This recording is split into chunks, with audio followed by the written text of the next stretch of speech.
बनावटी या कृत्रिम संपत्ति ऐसी संपत्ति होती है जो संपत्ति नहीं होती बल्कि संपत्ति की तरह दिखाई जाती है। बिल्ली का स्वभाव अपने एक ही स्थान पर रहने का होता है, ठीक है, यानी उस जगह पे बार बार आती है। स्वामी द्वारा स्थान परिवर्तन करने पर भी यह अपना स्थान बदलना पसंद नहीं करती। तो जितना अच्छा आप विज्ञापन करेंगे, जितना जबरदस्त विज्ञापन करेंगे, आपके पास ख्याति उतनी ज्यादा होगी। और विज्ञापन अगर कमजोर है तो ख्याति जो है कमजोर हो जाएगा। अब हम लोग फॉर्मूला के अकॉर्डिंग चलते हैं। तो फॉर्मूला हमारा क्या कहता है, total of products upon total of weights, है ना बात। ये पूंजी के अकॉर्डिंग मिलता है, ये गुडविल के अकॉर्डिंग मिलता है, और एक्चुअल प्रॉफिट जो हमने कमाया, जो हमारा बिजनेस को वास्तव में चला रहे हैं। हेलो दोस्तों, क्या हालचाल। विजय सर आ गए हैं आपके पास पढ़ाने आप लोग का सबसे पसंदीदा सब्जेक्ट लेखा शास्त्र। आज हम लोग का जो है नया चैप्टर स्टार्ट हो रहा है, इसका नाम है ख्याति। ख्याति की हम लोग के बारे में जो पढ़ना है उसमें हम लोग को ख्याति की प्रकृति को समझना है, यानी ख्याति के बारे में जितने भी बेसिक थ्योरी है सारी की सारी चीजों को समझना है, एवं ख्याति का मूल्यांकन, यानी ख्याति का मूल्यांकन भी सीखना है कि ख्याति का वैल्यू कैसे कैसे कैलकुलेट किया जाता है, उसमें कौन कौन सी विधियां हैं, उसमें क्या फॉर्मूले लगते हैं, और उसके साथ साथ उन फॉर्मूला के अकॉर्डिंग जो है हम लोग को क्वेश्चंस भी सीखने हैं कि कैसे कैसे न्यूमेरिकल क्वेश्चन हम लोग को मिलेंगे, बड़े बड़े क्वेश्चन के छोटे छोटे पार्ट, और यहां तक कि जो है छोटे छोटे क्वेश्चन भी जो एग्जाम में पूछे जाते हैं उसको भी सीखना है कि कैसे कैसे सॉल्व करना है। तो चलिए हम लोग जो है चैप्टर को स्टार्ट करते हैं। इसमें हम लोग का चैप्टर का नाम आपको पता ही चल गया, ख्याति की प्रकृति एवं मूल्यांकन है। इसमें हम लोग सीखते हैं सबसे पहले कि ख्याति होता क्या है। तो नॉर्मल अगर बात किया जाए तो ख्याति के बारे में आप लोग पहले से भी जानते होंगे, थोड़ा मोड़ा जो है ये वर्ड पहले भी सुना होगा, क्योंकि हमेशा अक्सर आप सुनते होंगे यार मार्केट में मेरी ख्याति बहुत है ना बात, मेरा इज्जत बहुत है, ऐसे करके आप सुनते होंगे। जैसे कि आप जब उधार लेने के बारे में जाते होंगे तो किस दुकान से उधार मिलता होगा, उसी दुकान से उधार मिलता होगा जहां पर आपके परिचय होते होंगे। तो यही सारी की सारी चीजें किस चीज को प्रेजेंट करता है, ख्याति को प्रेजेंट करता है। तो चलिए अब हम लोग थोड़ा सा इसका डेफिनेशन के ऊपर समझते हैं, इसके अर्थ और परिभाषा को जानते हैं कि ख्याति होता क्या है। तो समझिए, सामान्यतः ख्याति या साख का अर्थ किसी व्यक्ति या फिर संस्था या फिर व्यवसाय, कोई भी व्यक्ति हो, संस्था हो या व्यवसाय हो, उसकी साख।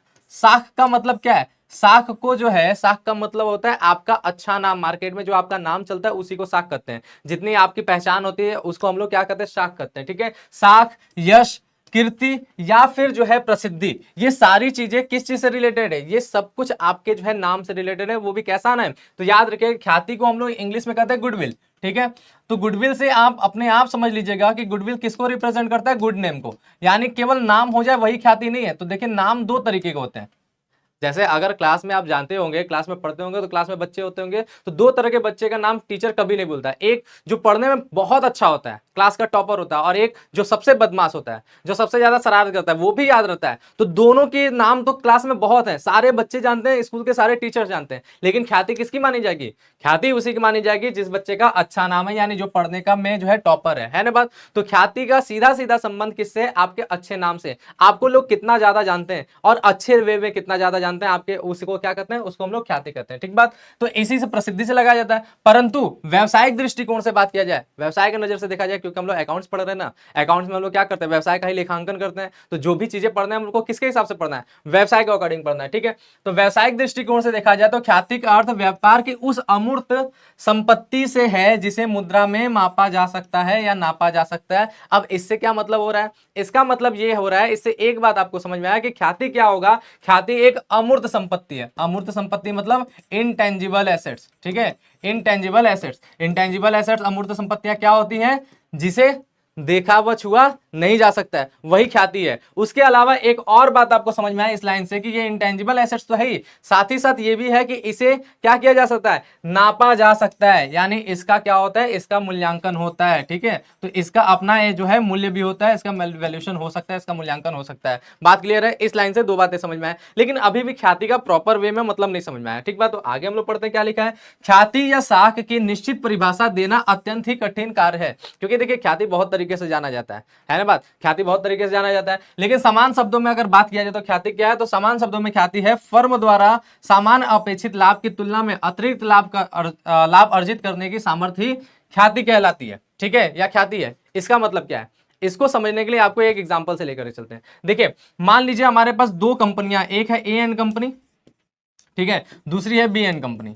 ये दो कंपनियां हैं। अब दोनों कंपनियों को बोला जाए कि दोनों कंपनियां हूबहू एक जैसी है, हूबहू एक जैसी है, मतलब उसमें जो भी काम कर रहे हैं, दोनों कंपनी एक ही फील्ड का काम कर रहे हैं, एक ही चीज का काम कर रहे हैं, जो उसमें एसेट्स लगे वो भी उतनी हो, पूंजी लगी, सब चीज सेम हो, सब चीज सेम हो, यानी कार्बन कॉपी एक ही प्लेस पे भी हो, दोनों के दोनों। लेकिन अगर हम में इसमें एक डिफरेंस करते हैं क्या, कि ये कंपनी जो है पिछले 5 सालों से जो है काम कर रहा है, और ये कंपनी क्या है, ये कंपनी एकदम नया नया अभी के अभी खुली हुई है। तो अगर हम आपसे पूछें कि इन दोनों कंपनी में किसने जो है ज्यादा प्रॉफिट कमाया, कौन सी कंपनी ज्यादा प्रॉफिट कमाती है, तो सबका आंसर एक साथ समझ में आ रहा होगा, सब लोग एक साथ बोलेंगे कि ए एंड कंपनी जो है क्या करते हैं, ज्यादा प्रॉफिट कमाते हैं। क्यों? क्योंकि ए एंड कंपनी इतने दिनों से जो व्यापार कर रही है, उस व्यापार करने से उसको क्या हुआ, उसका लोगों के सामने नाम गया है, ठीक है, लोग उसको पहचानते हैं, लोग उसको जानते हैं। तो जितना ज्यादा आपका पहचान होगा, जितना ज्यादा आपका नाम होगा, वही क्या होगी, वही आपकी ख्याति होगी। और ये ख्याति क्या किया, ये ख्याति किया है अतिरिक्त लाभ कमाने की क्षमता दिया हुआ है। ये क्या किया है, आपको अतिरिक्त लाभ कमाने की क्षमता दिया हुआ है। कैसे? बी एन कंपनी के पास भी तो सारी चीजें थी, लेकिन आप बी एन कंपनी से ज्यादा लाभ कमा रहे हैं। क्यों? क्योंकि आपके पास ख्याति है। यानी यही बोल सकते हैं कि ख्याति जो है अतिरिक्त लाभ कमाने की क्षमता है। ठीक बात, क्षमता है। ठीक बात, इतना समझ में आ गया। इसके अलावा आप और क्या समझ सकते हैं, इसके अलावा और कुछ बातें ख्याति के बारे में जानिए। तो देखिए, ख्याति अतिरिक्त लाभ कमाने की क्षमता तो दिख ही रहा है, साथ ही साथ ख्याति क्या करता है, ग्राहकों को आकर्षित करता है। ठीक है, बात समझ में आया। यानी इसके साथ साथ आप ये भी बोल सकते हैं कि ख्याति क्या करता है, ग्राहकों को आकर्षित करता है। कैसे करता है? तो देखिए, अगर आपसे बोला जाए, अगर आपके पास खूब अच्छा खासा पैसा दे दिया जाए, खूब ढेर सारा पैसा दे दिया और आपसे बोला जाए कि आप जाकर के कोई कपड़ा ले आओ, ठीक है, तो आप कहां जाएंगे? आप जाएंगे कुछ अच्छे शोरूम्स में जाएंगे, कि रोड पे जो कपड़े बेचते हैं उसके पास चले जाएंगे? ऐसे तो नहीं। तो आप क्या करेंगे, कुछ अच्छे शोरूम्स में जाएंगे। तो क्यों? क्योंकि उस शोरूम्स की अपनी ख्याति है, तो आप उसमें जाकर के वहां से कपड़े खरीदेंगे। आपको अगर जूते लेने हैं तो आप जो जाकर के जो है ओरिजिनल जो अच्छे शोरूम्स के जूते होंगे वो लेंगे, ना कि रोड छाप लेंगे, है ना बात। क्यों वहां तक जा रहे हैं? क्योंकि जो कंपनीज है जिनमें आप जाकर के अपना सामान लेना है, उनकी क्या है, उनकी अपनी नाम पहचान है, उनका अपना ख्याति है। तो ग्राहक ऑटोमेटिकली उनकी तरफ क्या कर सकते हैं, आकर्षित हो जाते हैं, है ना बात। अगर आपके पास फोन लेना है तो आप डायरेक्ट जाकर के क्या फोन लेंगे, आईफोन ले लेंगे तुरंत। क्यों? क्योंकि उसकी ख्याति ऐसी है, लोग उसको जो है पसंद करते हैं, है कि नहीं बात। तो वो क्या करता है, वो ग्राहकों को अपनी ओर आकर्षित करता है। आज अगर पूछ लीजिए किसी के पास बहुत अच्छा खासा पैसा है, बहुत ज्यादा, तो अगर उनसे पूछे फोन में सबसे पहला पसंद क्या होगा, तुरंत आईफोन बोलेंगे। क्यों? क्योंकि उसकी इतनी ख्याति है, तो ग्राहक को अपनी ओर आकर्षित करता है। ठीक बात। तो ख्याति के बारे में आप 2 कीवर्ड याद रखिए। क्या क्या? सबसे पहला है अतिरिक्त लाभ कमाने की क्षमता, और दूसरा क्या है, ग्राहकों को आकर्षित करना। ये दोनों चीजें ख्याति का सबसे मेन स्वरूप है, मेन रूप है। ठीक है, इससे आपका परिभाषा पूरा क्लियर हो जाता है। लेकिन ये तो सारे के सारे ख्याति को हमने समझा अर्थ के रूप में, अब इसके परिभाषा को समझते हैं। ठीक, तो परिभाषा की बात किया जाए तो इसके परिभाषा 2 लोगों ने दिया, एक दिया है मॉरिसे ने, ठीक है, और परिभाषा लगभग सिमिलर ही है, कोई अंतर नहीं है। जो आपने कीवर्ड देखा, जो सारी चीजें जाना ख्याति के बारे में, वही चीज इन्होंने भी बताया। तो परिभाषा समझिए, मॉरिसे के अनुसार है, ख्याति एक फर्म के आशातीत लाभ अधिलाभों का वर्तमान मूल्य है। इसका सेंस क्या हो रहा है, ख्याति फर्म के आशातीत अधिलाभों, यानी क्या है कि एक फर्म जो लाभ कमा रहा है उसके बाद वो सोचता है कि हमें और ज्यादा लाभ होना चाहिए, आशा कर रहा है। ठीक है, और अधिलाभ, अधिलाभ का मतलब क्या है, एक्स्ट्रा प्रॉफिट।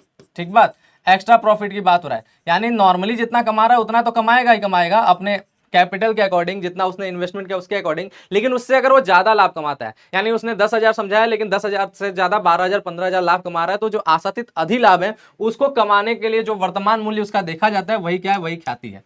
ठीक बात। यानी एक तरह से देखा, अतिरिक्त लाभ कमाने की क्षमता ही ख्याति है। यहां भी वही बात निकल कर सामने आ रहा है। फिर नेक्स्ट बात करते हैं, तो जेओ मागी ने भी इसी हिसाब से बताया है। उन्होंने क्या बताया कि भविष्य में लाभ अर्जन करने की व्यापार की क्षमता ही ख्याति है। व्यापार जो है भविष्य में जो लाभ अर्जन करेगा उसकी जो क्षमता है वही ख्याति है। क्यों? क्योंकि ख्याति धीरे धीरे बनती चलती है और भविष्य में वो लाभ देते चलती है। ठीक है, तो इसीलिए क्या होता है कि भविष्य में जो लाभ अर्जन करने की क्षमता होती है उसी को हम क्या कहते हैं, उसी को हम लोग ख्याति कहते हैं। तो ये डेफिनेशन 2 हो गया, आप दोनों अपने नोट्स में लिख सकते हैं, उस हिसाब से जो है आपका एग्जाम में अच्छे तरीके से लिखा जाएगा। फिर उसके बाद क्या, सरल शब्दों में बात किया जाए, ख्याति का और आसान शब्दों में बात है तो क्या है, तो बताया कि ख्याति या साख या सद्भावना, इसको सद्भावना भी कहते हैं। कभी कभी क्या होता है ना कि जब पेपर बनते हैं तो गूगल ट्रांसलेट की हिंदी लिख दी जाती है ना बात। हिंदी में भी कई जो वर्ड्स होते हैं आपस में जो है एक दूसरे के पर्यायवाची के तौर पे यूज होते हैं, लेकिन कभी कभी ऐसे शब्द आ जाते हैं हिंदी में जो आपने कभी सुना ही नहीं, उसका मतलब ही नहीं समझ आता है। तो ख्याति का एक और गूगल ट्रांसलेट का वर्ड है सद्भावना।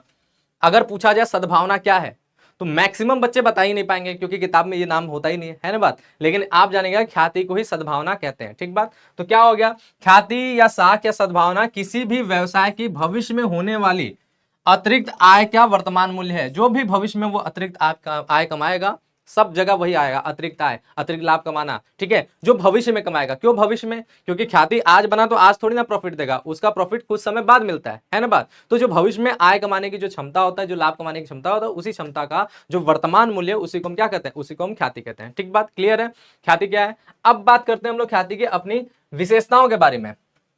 तो विशेषताएं क्या होता है? अगर आपसे पूछा जाए विशेषताएं किसे कहते हैं, तो अक्सर बच्चे विशेषताएं का सीधा सीधा मतलब समझते हैं कि उसके बारे में अच्छी बातें, है ना बात। यानी उसमें अक्सर बच्चे क्या करते हैं? उसके गुण को बता देते हैं, उसके लाभ को बता देते हैं। विशेषताएं का मतलब अच्छी बातें, जबकि ऐसा कुछ नहीं है, ऐसा नहीं है। अगर विशेषताएं के बाद बोला जाए तो केवल अच्छी बातें नहीं, उसमें आप दोष भी बता सकते हैं, यानी उसकी बुरी बातें भी उसमें शामिल होता है। तो विशेषताएं में पॉजिटिव और नेगेटिव ये दोनों पहलुओं का होना आवश्यक है।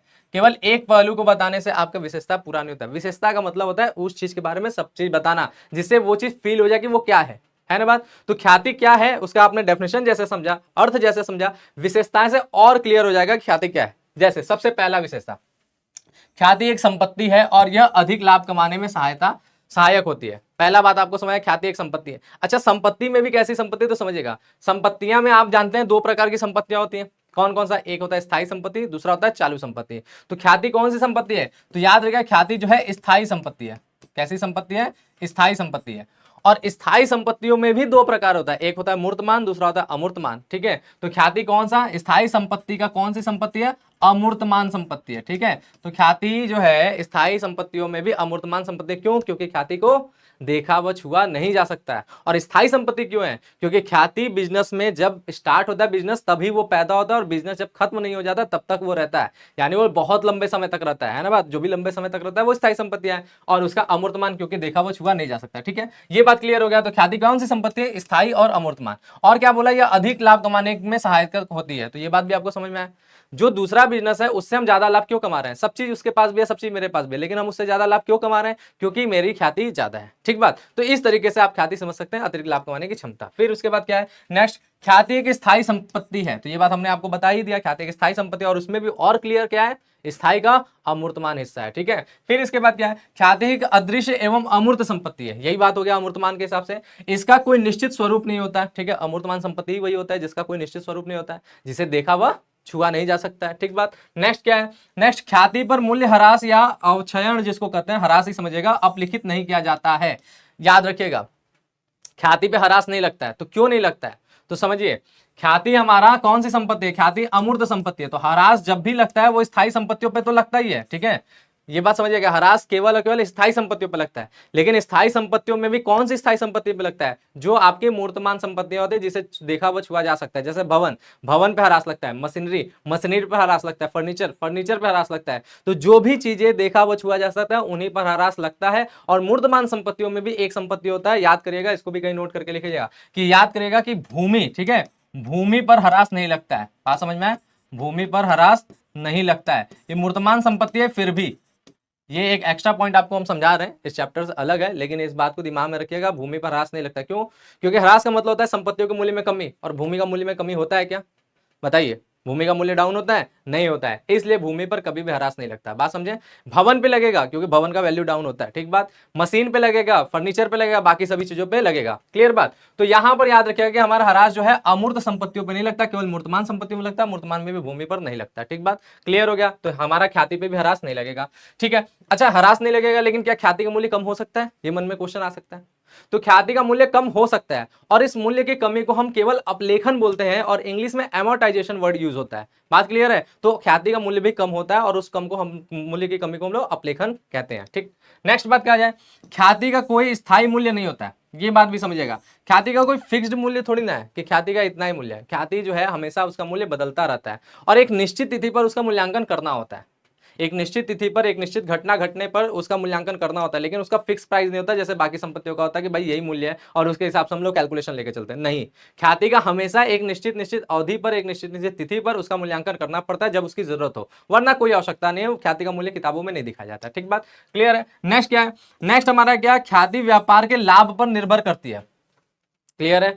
और अधिक लाभ अर्जित करने वाली संस्थाओं की ख्याति, अधिक तथा कम लाभ अर्जित करने वाले संस्थाओं की ख्याति का मूल्य कम होता है। ये बात भी समझ में आ रहा है? जिस भी व्यापार में जितना ज्यादा लाभ हो रहा है उस व्यापार की ख्याति उतनी ज्यादा होगा। जैसे जैसे लाभ होता जाएगा लोग उसको और जानेंगे और उसको पहचानेंगे, और जितना लोग उसको जानेंगे पहचानेंगे और ज्यादा लाभ होगा। क्लियर है?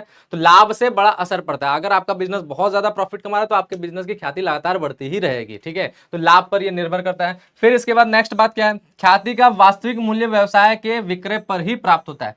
अगर रियल प्राइस देखा जाए ख्याति का क्या मूल्य है, तो उसका मूल्यांकन जब व्यापार बिकता है तभी पता चलता है कि भाई उस ख्याति के लिए व्यापार का क्या मूल्य प्राप्त हो रहा है। ठीक है, तो वास्तविक मूल्य बिक्री के समय पता चलता है। ठीक बात। फिर इसके बाद क्या नेक्स्ट, ख्याति का व्यवसाय से पृथक अस्तित्व नहीं होता है। ये बात समझिएगा, ये बहुत इंपॉर्टेंट कैरेक्टर है। एमसीक्यूज में अक्सर पूछा भी जाते हैं कि क्या, कि ख्याति का कोई जो है ना, ख्याति का कोई भी जो है व्यवसाय से पृथक अस्तित्व नहीं है। इसका मतलब क्या है? इसका मतलब यह है कि जब व्यवसाय, ठीक है, जब आपका व्यवसाय अस्तित्व में आता है, यानी व्यवसाय का जब जन्म होता है, ठीक है, तभी ख्याति का भी जन्म हो जाता है। और जैसे ही व्यवसाय का अंत होता है, जैसे ही व्यवसाय का अंत होता है वैसे ही ख्याति का भी अंत हो जाता है। यानी वो व्यवसाय के साथ पूरा जुड़ गया है, एकदम चिपका हुआ है, उसको आप व्यवसाय से अलग नहीं कर सकते हो। अगर आपका नाम खराब हो गया आपके बिजनेस का, तो ऐसा नहीं है कि आप अपने बिजनेस को जो है आराम से, उसका नाम खराब हो गया तो उस नाम को हटा करके दूसरा नाम चालू कर लिया और उसकी ख्याति हट जाएगी, ऐसा नहीं है। एक बार जुड़ गया, बिजनेस के साथ जुड़ गया, अगर आपको करना है तो उस बिजनेस को बंद ही करना पड़ेगा, फिर नया बिजनेस स्टार्ट करना पड़ेगा, तब तो ठीक है। लेकिन अगर आप चाह रहे हैं कि बस किसी तरह नाम हटा ले, तो ऐसा कुछ नहीं है। ख्याति जो है व्यवसाय के साथ एकदम जुड़ा हुआ है। ठीक है, उसका व्यवसाय को इससे कोई पृथक अस्तित्व है ही नहीं, व्यवसाय के साथ उसका अस्तित्व जुड़ा हुआ है, उसी के साथ उसका जन्म होता है, उसी के साथ उसका अंत होता है। फिर अगला बात क्या है, ख्याति लेखा पुस्तकों में अधिक समय तक नहीं दर्शाई जाती है, यथा समय पर्याप्त लाभ होने पर इसे अपलिखित कर दिया जाता है। तो ख्याति जो है अपलिखित होता है, उसको पुस्तकों में नहीं दर्शाई जाती। ये भी एक नियम है, बताएंगे आगे चल के क्यों होता है, कैसा होता है, कौन से स्टैंडर्ड की वजह से होता है, क्या चीजें हैं। ठीक है, सारी बातें बताया जाएगा।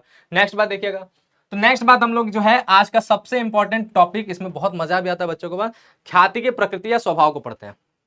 ठीक है, वो सारी उसकी विशेषताएं होंगे, उससे ख्याति पूरा क्लियर हो गया। अब हम लोग बात करते हैं किसकी, ख्याति की अपनी क्या प्रकृति है, क्या स्वभाव है, इसको हम लोग समझते हैं। ठीक बात। तो देखिए, ख्याति की प्रकृति या स्वभाव को समझना बड़ा आसान है, क्योंकि ये जानवरों के हिसाब से चलता है। कुछ जानवर ऐसे जिसको आप अक्सर देखते होंगे, आप उसको समझे होंगे, उसको अगर आपने अच्छे तरीके से एब्जॉर्ब कर लिया कि वो जानवर का क्या स्वभाव है, तो ऑटोमेटिकली ख्याति का भी स्वभाव आपको समझ में आने लगेगा। लेकिन उससे पहले कुछ बातें यहाँ पे समझिएगा। ख्याति व्यवसाय की मूल्यवान अमूर्त है। अमूर्त क्या है? मूल्यवान अमूर्त संपत्ति है। ठीक है, यहाँ पे संपत्ति समझ लीजिएगा। ख्याति जो है व्यवसाय की मूल्यवान अमूर्त संपत्ति है, किंतु यह बनावटी या कृत्रिम संपत्ति नहीं है। बनावटी या कृत्रिम संपत्ति क्या होता है? देखिए, ये बात समझिएगा, ये नया शब्द आपको मिला फिर से। ठीक है, बनावटी या कृत्रिम संपत्ति ऐसी संपत्ति होती है जो संपत्ति नहीं होती बल्कि संपत्ति की तरह दिखाई जाती है। इसमें क्या होता है, इसमें अविभाजित लाभ, अविभाजित हानि, ठीक है, अविभाजित हानि या फिर व्ययों को, जिसे पूरी तरह से अपलिखित नहीं किया गया, उन व्ययों को इसके अंतर्गत रखा जाता है। ठीक बात। तो इसमें दो चीजें आते हैं, क्या क्या? एक बोल सकते हैं व्यय, जिसको हम लोग भारी व्यय कह सकते हैं, यानी ऐसा व्यय जो अभी तक अपलिखित नहीं हुआ, और उसके साथ साथ जो है अविभाजित हानि। यही हमारे जो है दो के दो क्या होते हैं, ये हमारे बनावटी संपत्ति के तौर पर रखा जाता है। तो ख्याति ये दोनों चीजें नहीं है, वो हानि या व्यय थोड़ी ना है कि आपका जो है बनावटी संपत्ति है। ख्याति एक्चुअल संपत्ति है, और उस संपत्ति में भी स्थायी संपत्ति और अमूर्तमान हिस्सा है। ठीक है, तो ये ऐसा मत समझिएगा कि ये बनावटी संपत्ति है, क्योंकि इसका ट्रीटमेंट जब जनरल एंट्री सीखेंगे आप आगे चैप्टर में, अगले वाले चैप्टर में, तो इसका ट्रीटमेंट वैसे ही होता है जैसे इस संपत्ति का होता है। किसका? कृत्रिम या बनावटी संपत्ति का। तो अक्सर बच्चे उसी के साथ इस एंट्री को याद कर लेते हैं, तो कंफ्यूजन हो जाता है कि यार ख्याति भी हमारी क्या है, कौन सी, बनावटी संपत्ति या कृत्रिम संपत्ति है। बल्कि ऐसा नहीं है, ख्याति कौन सी संपत्ति है? स्थायी का अमूर्त हिस्सा। ठीक बात। फिर इसके बाद क्या है, इस उत्पादन करने वाली संपत्तियों में सम्मिलित नहीं किया जाता है। ठीक बात, क्लियर है। तो इसे जो है ना, इसे हम लोग जो है उत्पादन करने वाली जो संपत्तियां हैं, जैसे भवन है, फर्नीचर है, मशीनरी है, सारे के सारे आपके उत्पादन के कार्यों में लगी हुई संपत्ति हैं, तो उसमें ख्याति शामिल नहीं है। ख्याति तो ग्राहक को खींचता है ना, वो तो ग्राहकों का आकर्षण शक्ति है, तो वो अलग प्रकार की संपत्ति है, उत्पादन की प्रक्रिया में लागू होने वाली संपत्ति नहीं है। इसी वजह से ख्याति पर ह्रास नहीं लगता है। रीजन भी जान लीजिए, ख्याति पर ह्रास क्यों नहीं लगता है, क्योंकि वही संपत्तियों पर ह्रास लगता है जिसका हम प्रयोग करते चल रहे हैं। और ख्याति ऐसी संपत्ति है जिसका हम लोग प्रयोग जो है अलग तरीके से करते हैं, उसमें जो है कोई भी डेप्रिसिएशन होने की बात ही नहीं, उसके मूल्य होने की, कम होने की बात ही नहीं है। ठीक बात, क्लियर है। किया नहीं किया जाता, और ना ही इस पर स्थायी संपत्तियों की भांति ह्रास का आयोजन किया जाता है। ये बात हमने समझा दिया। फिर इसके बाद अब हम लोग बात करते हैं ख्याति के स्वभाव के बारे में। तो ख्याति का स्वभाव किसके हिसाब से होता है? वही कुछ जानवरों के हिसाब से। तो लिखा है इसमें, ग्राहकों के स्वभाव के अनुसार इसकी तुलना विभिन्न जानवरों से कर इसके निम्नानुसार जो है स्पष्ट किया जा सकता है ख्याति के स्वभाव को। ठीक है, देखिए इसमें पहले कुत्ता दिया है, लेकिन हम आपको जो है उनके मूल्यों के हिसाब से लाइन बाय लाइन आपको बताते हैं ख्याति का स्वभाव। तो सबसे पहले जो ख्याति आएगा वो हमारा कौन सा होगा, कैट, ठीक है, बिल्ली के स्वभाव की ख्याति आगे है, ठीक है। फिर उसके बाद दूसरी हमारी ख्याति कौन से होगा, डॉग, यानी कुत्ते के स्वभाव की ख्याति, ठीक है। फिर तीसरी ख्याति हमारी कौन सी होगी, तो तीसरी की ख्याति होगी हमारी रैट, यानी चूहे के स्वभाव की ख्याति। और हमारी फिर चौथी ख्याति कौन सी होगी, रैबिट, यानी खरगोश के स्वभाव की ख्याति। तो इस प्रकार से हमें जो है ये चार जो है ख्याति के स्वभाव को इस क्रम में याद करना है। यहाँ पे पहले कुत्ता लिखा है आप, लेकिन पहले बिल्ली याद रखिएगा, ठीक है। तो चलिए हम लोग सबसे पहले बिल्ली को समझते हैं। बिल्ली के स्वभाव की ख्याति ये फर्स्ट नंबर में होगा। अब ये होता क्या बिल्ली के स्वभाव की ख्याति, आपने बिल्ली को कभी देखा है? बिल्ली, अगर आपने बिल्ली को देखा होगा और बिल्ली को थोड़ा मोड़ा एब्जॉर्ब करेंगे तो आपको पता चलेगा कि उसका एक बहुत कैरेक्टर होता है, बहुत स्पेशल, क्या कि उसको जो है किस चीज से प्यार हो जाता है, उसे प्यार हो जाता है स्थान से, ठीक है, उसे जो है स्थान से प्यार हो जाता है। और बिल्ली उस स्थान पे हमेशा जाएगी, चाहे उसे उस स्थान पर रिसोर्सेज मिले या ना मिले, ठीक है, चाहे उस स्थान का मालिक कोई हो। जैसे अगर बिल्ली आपके घर में आती है तो आप अपने घर को किसी को बेच दीजिए, देखिएगा छुप के, बिल्ली फिर भी उस घर में आएगी। उस घर में उसे खाने पीने के लिए कुछ आइटम मिले या ना मिले, फिर भी वो अपने टाइम टू टाइम बिल्ली जो है उस घर में जरूर आएगी। ये बिल्ली का स्वभाव है ना बात। यानी बिल्ली किससे जुड़ी होती है, स्थान से जुड़ी होती है। ठीक इसी प्रकार ये ख्याति भी किससे जुड़ा होता है, स्थान से। यानी स्थान से जुड़ी हुई ख्याति को हम लोग क्या कहते हैं, बिल्ली के स्वभाव की ख्याति कहते हैं। जैसे एग्जाम्पल के तौर पर कुछ क्षेत्र होते हैं जो किसी पर्टिकुलर चीज के लिए बड़ी फेमस होता है। जैसे एग्जांपल के तौर पे बनारस किस चीज के लिए फेमस है, बनारसी साड़ी के लिए, है ना बात। तो उसमें बनारसी साड़ी का जो गुडविल है वो बनारस से जुड़ा हुआ है। तो बनारस में अगर बनारसी साड़ी बन रही है तो उसको ख्याति मिल गया ऑटोमेटिकली, अच्छा धंधा हो जाएगा। ठीक बात समझ में आ रहा है। अलीगढ़ जैसे तालों के लिए फेमस है, अगर ताला अगर अलीगढ़ का हो तो लोगों का अंधा विश्वास होता है, अपने आप वो ताला जो है उसका डिमांड बना रहता है। भदोही किस लिए फेमस है, कालीन की वजह से, समझ रहे हैं। अगर कालीन भदोही का है तो ऑटोमेटिकली उसका डिमांड है बहुत जबरदस्त मार्केट में जो है ना बात क्लियर है। तो जो ख्याति स्थान से जुड़ी हुई है, स्थान के नाम की वजह से, उन ख्याति को हम लोग बिल्ली के स्वभाव की ख्याति कहते हैं। और यह ख्याति का मूल्य क्या होता है, सबसे ज्यादा मूल्य, ठीक है। इस ख्याति का मूल्य क्या होता है, सबसे ज्यादा मूल्य होता है, यानी सबसे कीमती ख्याति है। ये ख्याति अगर आपके बिजनेस में है तो आपका बिजनेस जो है बहुत अच्छा चलने वाला है। इसीलिए देखिए जब भी बिजनेस का चुनाव किया जाता है तो स्थान बड़ा इंपॉर्टेंट चीज होता है। सोच समझ के स्थान का चुनाव किया जाता है कि किस स्थान पर अपने बिजनेस को स्टार्ट किया जाए, जहां पर उसके उससे रिलेटेड ग्राहक मिल जाए, है ना बात। हो सकता है आपके एरिया में जिस भी जगह पे आप रहते होंगे एक पर्टिकुलर क्षेत्र कोचिंग के लिए बड़ा फेमस होगा, तो बच्चे वहां पर हमेशा स्टूडेंट मिलते हैं। अगर उस जगह पे आप कोचिंग खोल दें तो आपका कोचिंग रातों रात चमकने लगेगा, है ना बात, क्योंकि वहां पे बच्चे ऑटोमेटिकली मिल जाते हैं। क्लियर है। तो स्थान से संबंधित ख्याति को हम लोग बिल्ली के स्वभाव की ख्याति कहते हैं। अब इसी चीज को यहाँ पे लिखा हुआ है, बिल्ली का स्वभाव अपने एक ही स्थान पर रहने का होता है, ठीक है, यानी उस जगह पे बार बार आती है। स्वामी द्वारा स्थान परिवर्तन करने पर भी यह अपना स्थान बदलना पसंद नहीं करते, यानी अगर जो भी घर का मालिक अगर बेच दे तब भी कोई दिक्कत वाली बात नहीं। अतः व्यवसाय की ख्याति जिसमें स्वामित्व परिवर्तन होने पर भी ग्राहक उसी स्थान से वस्तुएं क्रय करना पसंद करते हो जिस स्थान से पूर्व से ही वे वस्तुएं क्रय कर रहे थे, बिल्ली के स्वभाव की ख्याति कहलाती है। जैसे हमने बताया जो भी स्थान है, चीजें बदल रहे हैं, लोग बदल रहे हैं, लेकिन फिर भी ग्राहक जाकर के उस स्थान पे जो है सामान खरीदता है। आपके लोकेलिटी में कोई इलेक्ट्रॉनिक्स मार्केट होगा, वहां पे जाकर के आप कोई भी दुकान खुल जाए वहां पे ऑटोमेटिकली ग्राहक पहुंच जाते हैं, क्योंकि उस स्थान का नाम है कि वहां पे जो है इलेक्ट्रॉनिक सामान अच्छे मिलते हैं। कपड़े के कुछ ऐसे स्थान होंगे कि इस जगह पे जाइए कपड़ा ले लीजिए, वहां पे मार्केट में कोई भी दुकान पे आप चले जाएंगे, डिसाइड करके नहीं जाते कि इसी दुकान पे जाना है, चले गए उस मार्केट में किसी भी दुकान पे जा सकते हैं। यानी मालिक बदलता है फिर भी जो है ग्राहक वहां पहुंच ही जाता है, ठीक है। ऐसे ख्याति को ही हम लोग बिल्ली के स्वभाव की ख्याति कहते हैं। अन्य प्रकार की ख्याति की तुलना से इस ख्याति का मूल्य अधिक होता है, यानी अधिक का मतलब क्या हमने बताया, सबसे अधिक मूल्य, ऊपर लिखा ना सबसे अधिक मूल्य इसी ख्याति का होगा। दूसरी ख्याति हमारा कौन सा है, तो बिल्ली के बाद हमारी जो दूसरी ख्याति है वो है कुत्ते के स्वभाव की ख्याति। अब कुत्ता का आप जो है नेचर जानते होंगे, कुत्ता किस नेचर का होता है, उसको किससे प्यार होता है, तो ऑटोमेटिकली सारे बच्चे जानते ही होंगे सब चीजें, क्योंकि कुत्ते को तो लगभग सभी लोग देखे होंगे, सभी लोग एब्जॉर्व किए होंगे कि कुत्ते जो होते हैं किसके वफादार होते हैं, अपने मालिक के। तो कुत्ता का जो संबंध होता है वो मालिक से होता है, ठीक है। मालिक जहां जहां जाता है कुत्ता पीछे पीछे जाता है कि नहीं बात। मालिक अगर नहीं रहता है कुत्ता खाना भी छोड़ देता है, जब तक मालिक ना बोले तब तक खाता नहीं है कि नहीं बात। कुत्ता को अपने मालिक से बड़ा प्यार होता है, और कुत्ते को बाकी चीजों से मतलब नहीं है, उसको अपने मालिक से ही बहुत ज्यादा लगाव है। यानी उसे रिसोर्सेज से मतलब नहीं है कि उसे खाने में क्या मिल रहा है, भाई पेडिग्री मिलेगा तब भी खाएंगे, और जो मालिक अगर जो है रोटी खिला रहा है तब भी खाएंगे, नॉर्मल से नॉर्मल चीजें खाएंगे, है ना बात। तो कुत्ता को अपने मालिक के हाथ से बस खाना है, मालिक उसे प्यार करे उससे मतलब होता है, ठीक है। कुत्ता अगर महल में है अपने मालिक के साथ तब भी खुश है, अगर वही मालिक जो है गरीब हो गया और वो झोपड़ी में भी जाके कुत्ते के साथ रहने लगा तो कुत्ता तब भी मालिक के साथ खुश है, यानी उसे स्थान से भी मतलब नहीं है ना बात। तो क्या है कि उसे अपने मालिक से मतलब है। ठीक इसी प्रकार की ख्याति जिसका संबंध मालिकों से होता है, ठीक बात, उस ख्याति को हम लोग क्या कहते हैं, कुत्ते के स्वभाव की ख्याति कहते हैं। जैसे जैसे बड़े बड़े बिजनेसमैन हैं, उनकी खुद की ख्याति बहुत ज्यादा हो गई है, जैसे अंबानी, अडानी, टाटा, बिरला, ये क्या है, ये लोगों की ख्याति क्या, कुत्ते के स्वभाव की ख्याति है, क्योंकि इनकी ख्याति इनके नाम से जुड़ी हुई है, इनसे जुड़ी है, ये जहां जाएंगे इनकी ख्याति इनके साथ जाएगी, ठीक है। इनके ग्राहक इनके पीछे पीछे चले जाएंगे, ये जिस बिजनेस को खरीदेंगे वो बिजनेस रातों रात चमकने लगेगा, क्योंकि अपने जैसे ही उन्होंने खरीदा उसकी ख्याति उनको मिल गई, है ना बात, तो ये क्या होगा, चमक जाएगा। तो इस प्रकार की ख्याति को हम लोग क्या कहते हैं, कुत्ते के स्वभाव की ख्याति कहते हैं। टीचर्स जो होते हैं उनकी भी ख्याति कुत्ते के स्वभाव की ख्याति होती है ना बात। कैसे होती है, इसलिए होती है क्योंकि टीचर्स अगर किसी इंस्टीट्यूशन में है और टीचर्स का बहुत नाम हो जाता है, बच्चे क्योंकि टीचर को ही पसंद करते हैं ना, इंस्टीट्यूशन को पसंद तो करते हैं लेकिन टीचर्स को भी पसंद करते हैं। तो क्या होता है कि जहां अगर टीचर वहां पर है उस इंस्टीट्यूशन में बच्चे उनके साथ हैं, टीचर ने क्या किया कि उसको छोड़ के कहीं और चला गया तो कुछ बच्चे उनके पीछे पीछे चले जाते हैं। हालांकि इंस्टीट्यूशन का अपनी भी ख्याति होती है, वो अलग प्रकार की ख्याति है, लेकिन टीचर का भी अपना होता है तो बच्चे उनके साथ भी पीछे पीछे चले जाते हैं। तो क्या हुआ, इंडिविजुअली अगर एक व्यक्ति की ख्याति की बात किया जाए तो वो कुत्ते के स्वभाव की ख्याति होती है। क्लियर बात। तो ये क्या है, अब इसके मूल्य की बात किया जाए तो कुत्ते के स्वभाव की ख्याति का मूल्य क्या होता है, याद रखिएगा, बिल्ली से कम होता है कुत्ते का मूल्य, ठीक है, कुत्ते के स्वभाव की ख्याति का। और चूहा से जो होता है ज्यादा होता है, ठीक बात।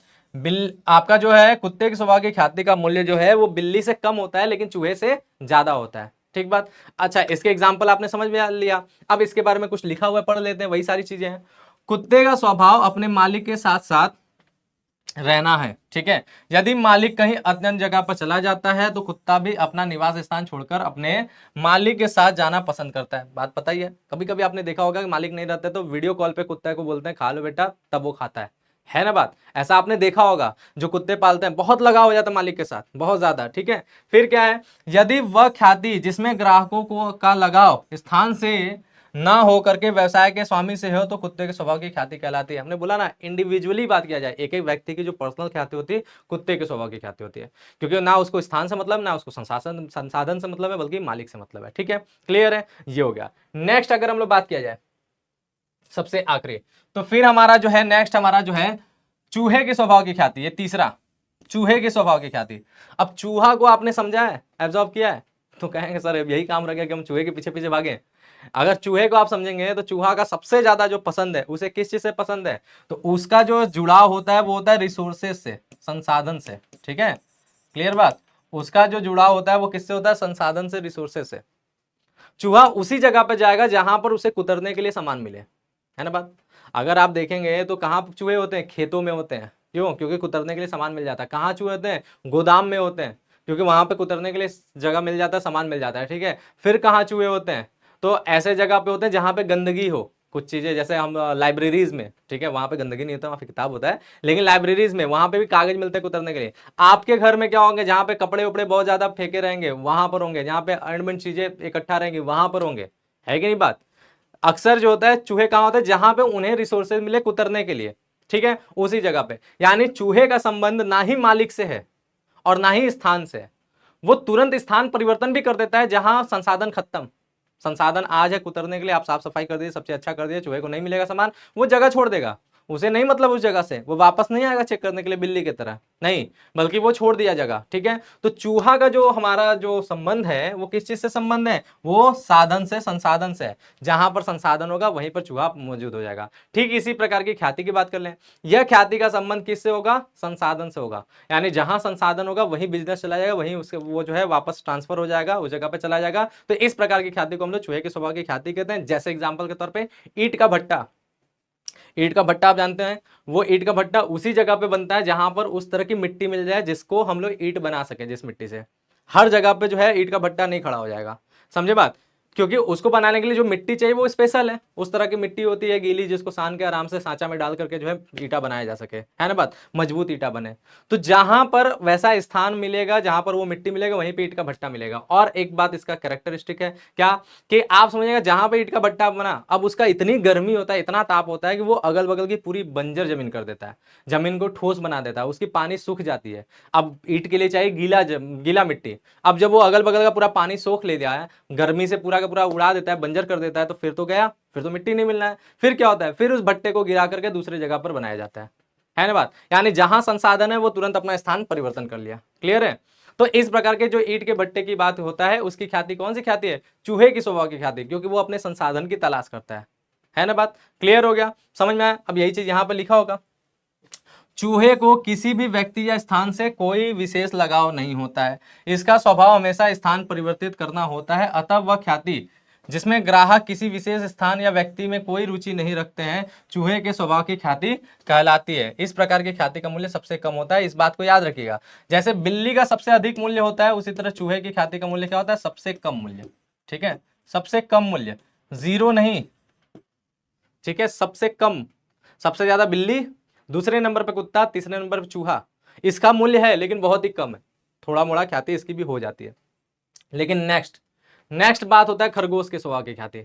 अब खरगोश के स्वभाव की ख्याति की बात किया जाए तो इसका मूल्य होता है 0। पहले ही आप समझ लीजिए, इसका मूल्य 0 होता है। तो जब भी अगर कम मूल्य की बात हो तो आप चूहा ही बोलेंगे, खरगोश नहीं बोलेंगे, क्योंकि 0 का मतलब कुछ नहीं होता है। जहां कुछ नहीं वहां पे कम की भी बात नहीं है।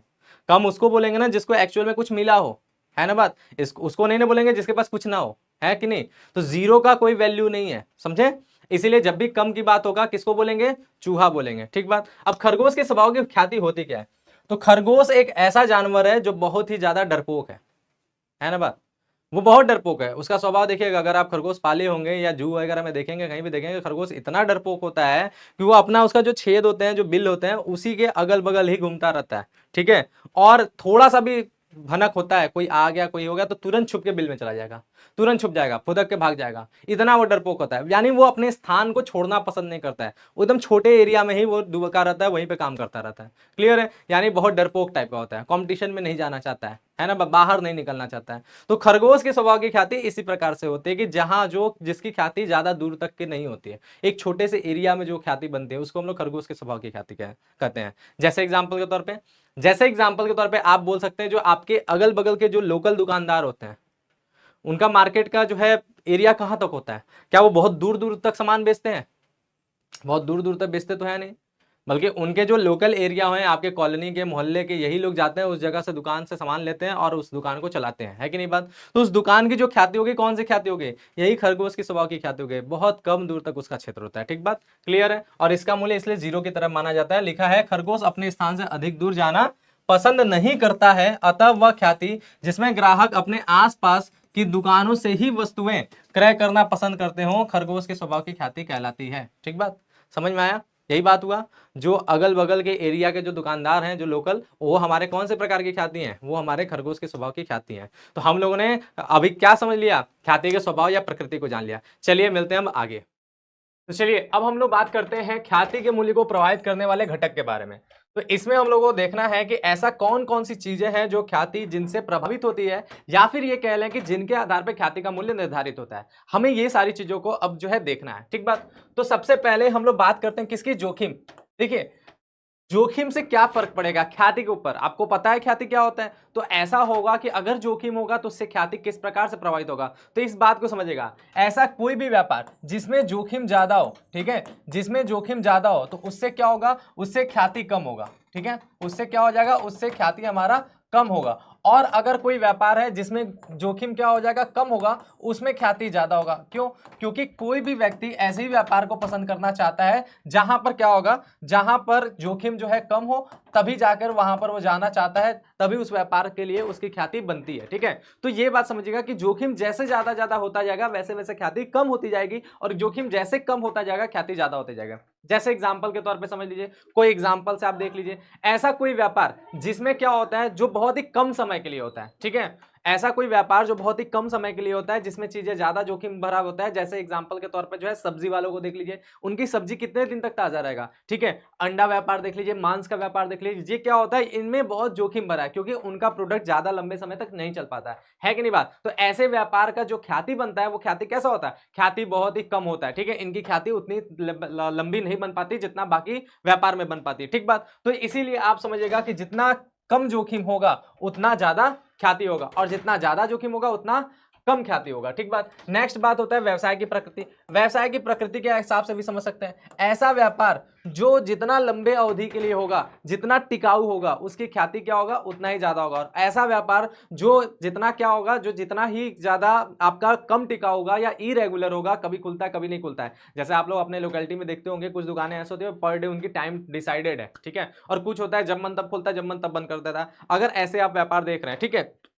तो आप जानेंगे उन्हीं व्यापार की ख्याति बहुत ज्यादा होता है जो रेगुलर बेसिस में काम करते हैं, जो रोज टाइम टू टाइम खोलते हैं और रोज अपने अच्छे तरीके से व्यापार को लेकर चलते हैं। ठीक बात। तो इस तरीके से आप समझ सकते हैं व्यापार की प्रकृति से भी क्या होता है, ख्याति प्रभावित होती है। जो व्यापार क्या होता है, जो व्यापार निश्चितकालीन होती है, ठीक है, जो व्यापार निश्चितकालीन होती है और जो है लंबे समय तक चलता है, ठीक है, निश्चितकालीन होती है या फिर बोल लीजिए स्थायी होती है। ठीक बात। ऐसे व्यापार की ख्याति क्या होगा, ऐसे व्यापार की ख्याति अधिक होती है। ठीक है, ऐसे व्यापार की ख्याति क्या होती है, अधिक होती है। और जो व्यापार अनिश्चित होता है, कम समय के लिए होता है, ठीक है, उनकी ख्याति क्या होती है, उनकी ख्याति कम होती है। बात क्लियर हो गया। उसके बाद व्यवसाय का स्थान, ये तो बहुत इंपॉर्टेंट है ना बात, आप इसको अच्छे तरीके से जानते हैं। व्यवसाय के स्थान के हिसाब से कौन सी ख्याति चलती है, अभी हमने बताया ना, व्यापार का जो स्थान होता है, व्यवसाय का स्थान होता है, उसके हिसाब से कौन सी ख्याति होती है, उसका नेचर किस तरह का ख्याति का होता है। ठीक है, बिल्ली के स्वभाव की ख्याति है कि नहीं बात। तो बिल्ली के स्वभाव की ख्याति हमारा जो है वो स्थान से रिलेटेड होता है, और सबसे ज्यादा मूल्य भी किसका होता है, बिल्ली के स्वभाव की ख्याति का सबसे ज्यादा मूल्य होता है।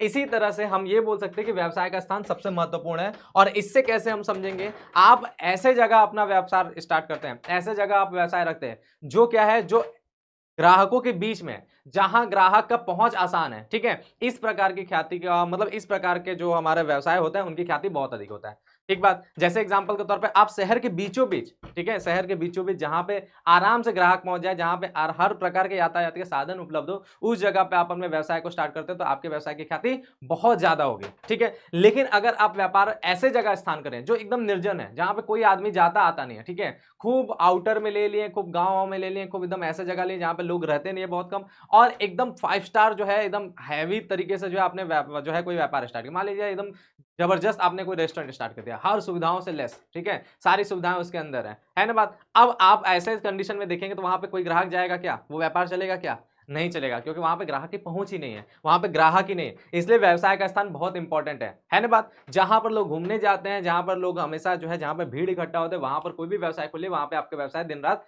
जो है आगे बढ़ता रहेगा, है ना बात। लेकिन अगर निर्जन जगह पे करेंगे तो वहां पे आपका व्यापार पे कोई ग्राहक पहुंचेगा ही नहीं पहुंचेगा। ठीक बात। तो इसलिए व्यवसाय का स्थान जो है बहुत इंपॉर्टेंट रोल अदा करता है। ठीक है, क्लियर बात। नेक्स्ट हमारा क्या है, नेक्स्ट एकाधिकार। अब एकाधिकार से भी ख्याति बनती है। ठीक है, एकाधिकार का मतलब होता है मोनोपोली, यानी आप जो है किसी व्यापार में केवल और केवल आपके प्रोडक्ट का जो है बोलबाला है, आप अपने अकॉर्डिंग पूरे व्यापार को हैंडल करते हैं। ठीक है, प्राइस राइज और सारी चीजें आपके अकॉर्डिंग चलता है, ऐसे व्यापार को जो है एकाधिकार करते हैं। ठीक बात। जैसे एग्जांपल के तौर पे अगर आपसे पूछा जाए या किसी बच्चे से आप हम पूछें कि भाई बताओ आपके घर में कौन सा नमक यूज होता है, तो ज्यादातर सब बोलेंगे टाटा सॉल्ट, है ना बात, सबके यहाँ टाटा ही यूज होता है ना बात। यानी नमक के बिजनेस में एक तरह से देखा जाए तो टाटा का अपना एकाधिकार है। ठीक बात, जो भी नमक खाता है टाटा नमक खाता है कि नहीं बात। इसी तरह हमारा क्या है, अगर हम कोई भी प्रोडक्ट की बात करें, जैसे अगर दूध की बात करें, जो पैकेट बंद दूध होता है, तो ज्यादातर लोगों के यहाँ अमूल दूध ही यूज होता है ना बात, अपने आप। तो दूध के बिजनेस में जो है अमूल का लगभग एकाधिकार है ना बात। ठीक है, इसी तरह जो है अभी जो है जो टेलीकॉम कंपनियों में देखा जाए तो 2-4 टेलीकॉम कंपनियों का ही अपना जो है, हालांकि उसे एकाधिकार नहीं बोला जाए, लेकिन उनके अकॉर्डिंग ही सारी चीजें चल रहा है कि नहीं बात। तो आप समझिएगा जितना ज्यादा एकाधिकार होगा उतना ही ज्यादा आपके व्यापार की ख्याति बढ़ेगी, है कि नहीं बात।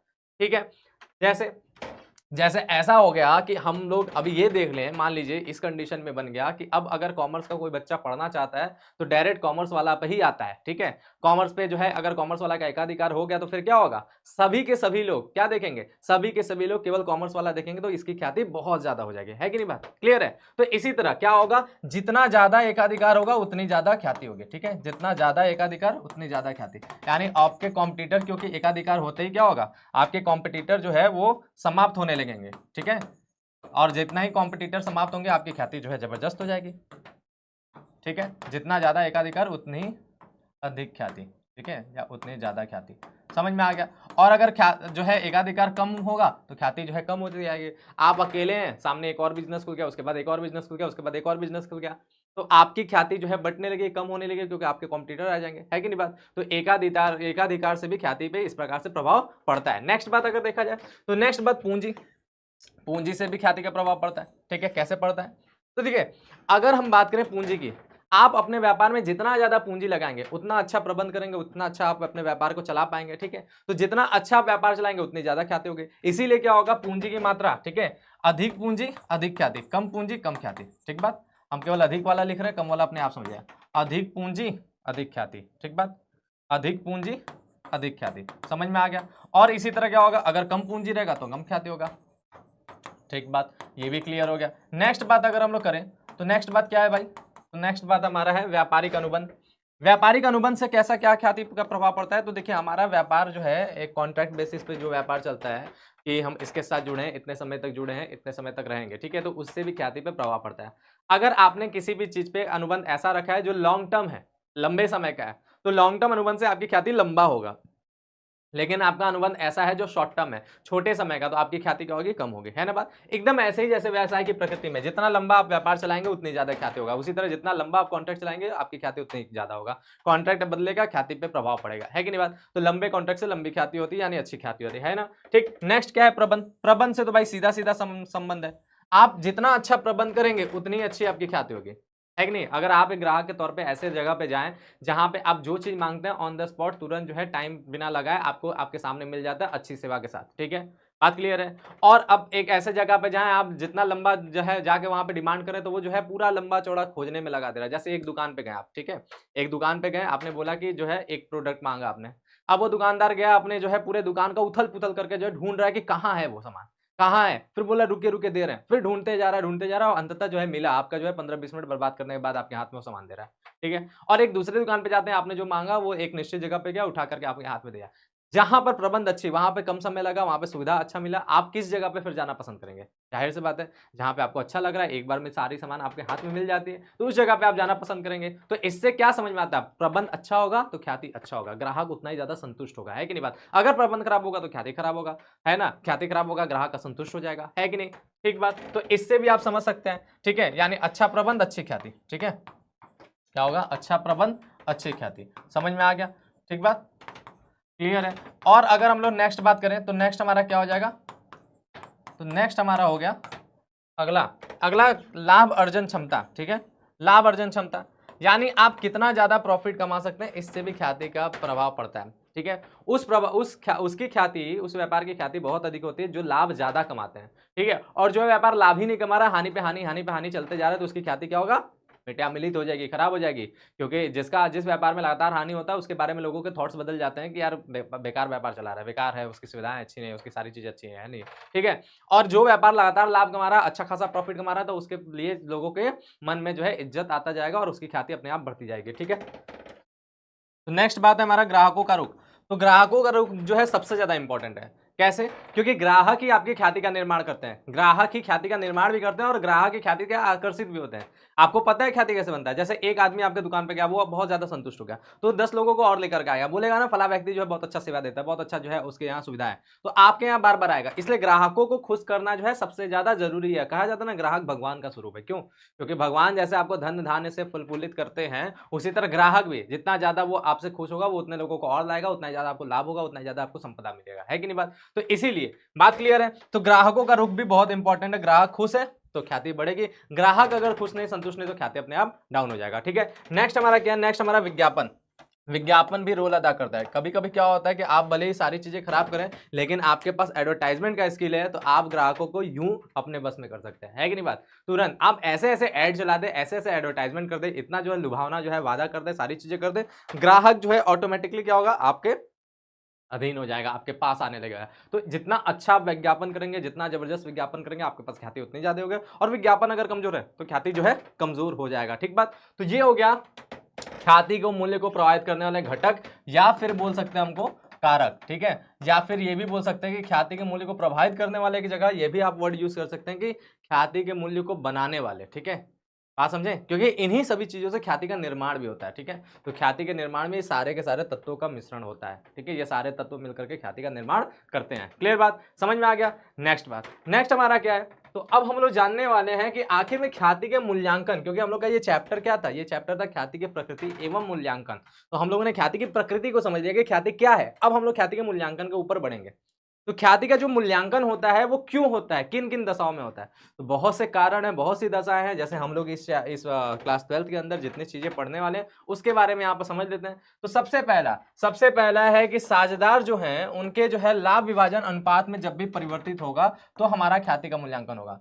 यानी लाभ विभाजन अनुपात में परिवर्तन का मतलब कि ए और बी दो साझेदार हैं, ठीक है, ए और बी दो साझेदार 2:1 में उनका जो है लाभ हानि बढ़ता था, अब उनका लाभ हानि जो है बदल करके क्या हो गया, तो अब उनका लाभ हानि बदल करके ए और बी का जब है वो क्या हो गया, 1:1 हो गया। तो ऐसे कंडीशन में लाभ हानि का परिवर्तन हुआ, तो इस कंडीशन में ख्याति का मूल्यांकन होकर जो है इसी चेंजेस को के लिए जो है कुछ ख्याति का आदान प्रदान हो जाता है, ठीक है, गेनिंग और सैक्रिफाइसिंग रेशियो, यानी त्याग अनुपात और जो है त्याग अनुपात और लाभ प्राप्ति अनुपात के अकॉर्डिंग, वो आपको आगे चैप्टर्स में पढ़ना है, ठीक है। अभी फिलहाल इस चैप्टर में केवल ख्याति का मूल्यांकन पढ़ना है। तो ये बात समझिएगा, जब भी लाभ हानि अनुपात में परिवर्तन होगा तो ख्याति का मूल्यांकन होना निश्चित है, ठीक है। नेक्स्ट बात क्या है, नेक्स्ट हमारा नए साझेदारों का प्रवेश। तो देखिए पहला जो बात आपने यहाँ पे पढ़ा ना, यही सबसे मेन आधार है, लाभ हानि अनुपात में परिवर्तन। लाभ हानि अनुपात में जब जब परिवर्तन होगा तब तब ख्याति का मूल्यांकन होगा। ये अगर आपने याद लगेगा तो बाकी सारे पॉइंट इसी से रिलेटेड है।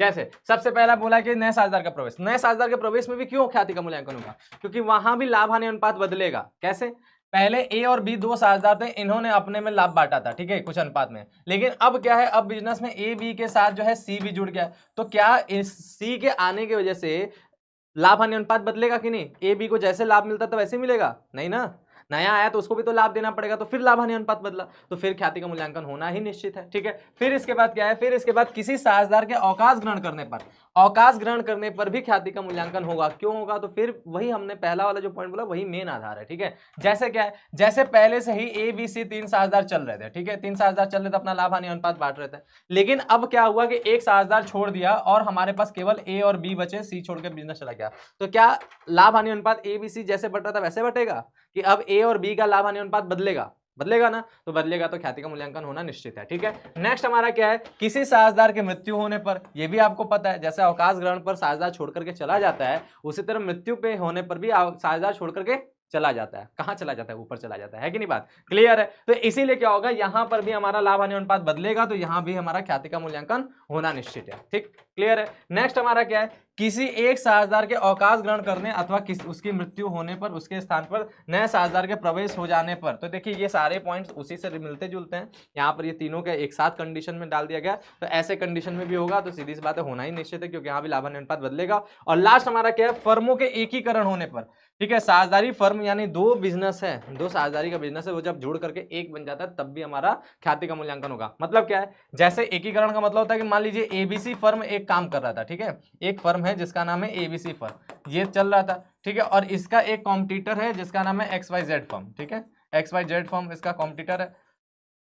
अब ये दोनों के दोनों आपस में कंपटीशन करते हैं, कभी ग्राहक इसके पास जाता है, कभी ग्राहक इसके पास जाता है, कभी ग्राहक इसके पास जाता है, कभी ग्राहक इसके पास जाता है। अब इन दोनों ने जो है मिलकर के डिसाइड किया कि ऐसा है यार, देखो हम ही दो लोग बिजनेस कर रहे हैं, अब ग्राहक बेचारा कभी मेरे पास आता है कभी तुम्हारे पास जाता है और लॉस दोनों को हो जाता है, तो चलो दोनों लोग मिल करके हाथ मिला लेते हैं, ठीक है, मिल करके काम करते हैं, एक साथ काम करते हैं, तो ग्राहक के पास कोई ऑप्शन नहीं रहेगा, वो हम लोग के पास है क्या, तो दोनों को बराबर हमेशा प्रॉफिट होता रहेगा, है ना बात। तो इस पे क्या हुआ कि बोला कि हाँ यार ये तो सही है, ठीक है, और हम लोग की ख्याति भी ज्यादा हो जाएगी, दोनों लोग साथ मिलेंगे। तो ऐसे कंडीशन में क्या होगा, ये दोनों मिलकर के फिर एक नया फर्म का निर्माण कर लेंगे, ठीक है, इसी को कहते हैं फर्म का एकीकरण, फर्म जुड़ करके एक हो गया, ठीक है, अमलगमेशन इसको कहते हैं, जुड़ गया फर्म। अब जैसे ही फर्म जुड़ जाता है तो ऐसे कंडीशन में क्या होगा, ऐसे कंडीशन में ख्याति का मूल्यांकन होगा, इन दोनों की ख्याति का मूल्यांकन उस समय भी होना निश्चित है, क्योंकि यहाँ भी लाभ हानि अनुपात बदलेगा ही बदलेगा, ठीक बात समझ में आया। तो इन सारी कंडीशन में आपका जो है क्या होता है, ख्याति का मूल्यांकन होता है, ठीक बात, सारी परिस्थितियां समझ में आया। अब हम लोग ख्याति का मूल्यांकन कैसे होता है ये सीखेंगे, ठीक बात। देखो तो सबसे पहले बात किया जाए ख्याति के मूल्यांकन की विधियां, प्रमुख विधियां इतनी ही है, ठीक है, आपकी जो है ख्याति के मूल्यांकन की प्रमुख विधियां इतनी, एक जो है एक चार्ट के अंदर आप इसको समझ रहे हैं, ठीक बात। लेकिन इसके अलावा एक और विधि होता है, उसके बारे में भी हम जो है लास्ट में चर्चा करने वाले हैं, ठीक। जैसे सबसे पहले ख्याति के मूल्यांकन की बात किया जाए तो ख्याति के मूल्यांकन कौन कौन सी विधियां, सबसे पहले विधि का नाम है औसत लाभ विधि, ठीक है, एवरेज प्रॉफिट मेथड, और इसमें भी दो विधियां, एक साधारण औसत लाभ विधि यानी सिंपल एवरेज प्रॉफिट मेथड, दूसरा भारित औसत लाभ विधि यानी वेटेड एवरेज प्रॉफिट मेथड, ठीक है। फिर दूसरी विधि है जिसे कहते हैं अधिलाभ विधि, जिसे हम लोग कहते हैं सुपर प्रॉफिट मेथड, ठीक है। और फिर हमारी जो है तीसरी विधि है जिसे हम लोग कहते हैं पूंजीकरण विधि, जिसे हम लोग कहते हैं कैपिटलाइजेशन मेथड, जिसमें दो प्रकार के कैपिटलाइजेशन होते हैं, एक होता है हमारा औसत लाभ की पूंजीकरण विधि यानी capitalisation of actual average profit यानी वास्तविक लाभ का पूंजीकरण या औसत लाभ का पूंजीकरण बोल रहे हैं, और दूसरा हमारा होता है अधिलाभ की पूंजीकरण विधि यानी capitalisation of super profit method. तो इस प्रकार से टोटल हमारे इतने मेथड हैं। इसके अलावा एक और मेथड होता है जिसे हम लोग कहते हैं वार्षिक वृत्ति पद्धति, ठीक है। ये जो है आपके सिलेबस का पार्ट नहीं है, लेकिन कुछ किताबों में इसके बारे में दिया रहता है। तो वार्षिक वृत्ति विधि, ठीक है, इसमें क्या होता है एन्युटल रेट मेथड भी कहते हैं इसको, या एन्युटी मेथड कहते हैं। अब इस मेथड के अंदर क्या होता है, एक एन्युटी रेट दिया रहता है, उसी से मल्टीप्लाई करके हम लोग जो है क्या करते हैं, एन्युटी मेथड केवल लिख देते हैं। इस उसके अकॉर्डिंग हम लोग क्या करते हैं, ख्याति का निर्माण जो है कर लेते हैं, ख्याति का मूल्यांकन हम लोग कर लेते हैं, ठीक है। तो एक विधि ये भी होता है एन्युटी मेथड। इसके बारे में जो है एक सिंपल सा जो है हम क्वेश्चन आपको बता दें, हालांकि ये आपके सिलेबस का पार्ट नहीं है, सीधी सी बात है, वो नहीं पूछा जाता है, लेकिन कुछ किताबों में दिया रहता है, इसलिए हम थोड़ा सा इसके बारे में आपको बता दें, एकदम बेसिक चीजें आपको समझा देंगे, ठीक है। अगर बाई चांस आता है कभी किसी एग्जाम में तो आप जो है उसके बारे में कुछ नॉलेज रखेंगे, ठीक बात। यहाँ तक सबको क्लियर हो गया। चलो तो एक एक मेथड को हम लोग करना स्टार्ट करते हैं, समझना स्टार्ट करते हैं। तो सबसे पहला मेथड जिसे हम लोग कहते हैं औसत लाभ विधि, और इस मेथड के अंदर भी सबसे पहला मेथड है वो कौन सा है, साधारण औसत लाभ विधि यानी सिंपल एवरेज प्रॉफिट मेथड। इसमें ख्याति निकालने का जो है 2 फॉर्मूला यूज होगा। 2 फॉर्मूला मतलब स्टेप बाय स्टेप करेंगे, ख्याति पहुंच जाएंगे, ठीक है। सबसे पहला स्टेप में आपने जो फॉर्मूला आपको यूज करना है उसमें आपको एवरेज प्रॉफिट निकालना है, ठीक है। और एवरेज प्रॉफिट यानी औसत लाभ। अब किसी भी चीज का एवरेज क्या होता है, किसी भी चीज का एवरेज यानी औसत का जो फॉर्मूला होता है वो सिंपल सा होता है, बहुत सिंपल सा। औसत बराबर होता है, जिस भी चीज का औसत निकालना है उसमें क्या होता है, उस संख्याओं का योग कर लो, ठीक है। उन संख्याओं का योग कर लो, जो भी आंकड़े होंगे जिनका भी औसत निकालना है। जैसे यहाँ पे ऐप से औसत लाभ निकालना है, लाभ का औसत निकालना है, तो आपको क्या करना है, लाभों का योग कर लें यानी कुल लाभ निकाल लें, ठीक है। और बटे में क्या करेंगे, बटे में जो आंकड़ों की संख्या होगा उस संख्या से डिवाइड कर दो, ठीक है। यानी जितने वर्षों का लाभ होगा उससे डिवाइड कर दो, यही औसत का सिंपल फॉर्मूला होता है, ठीक बात, एकदम आसान।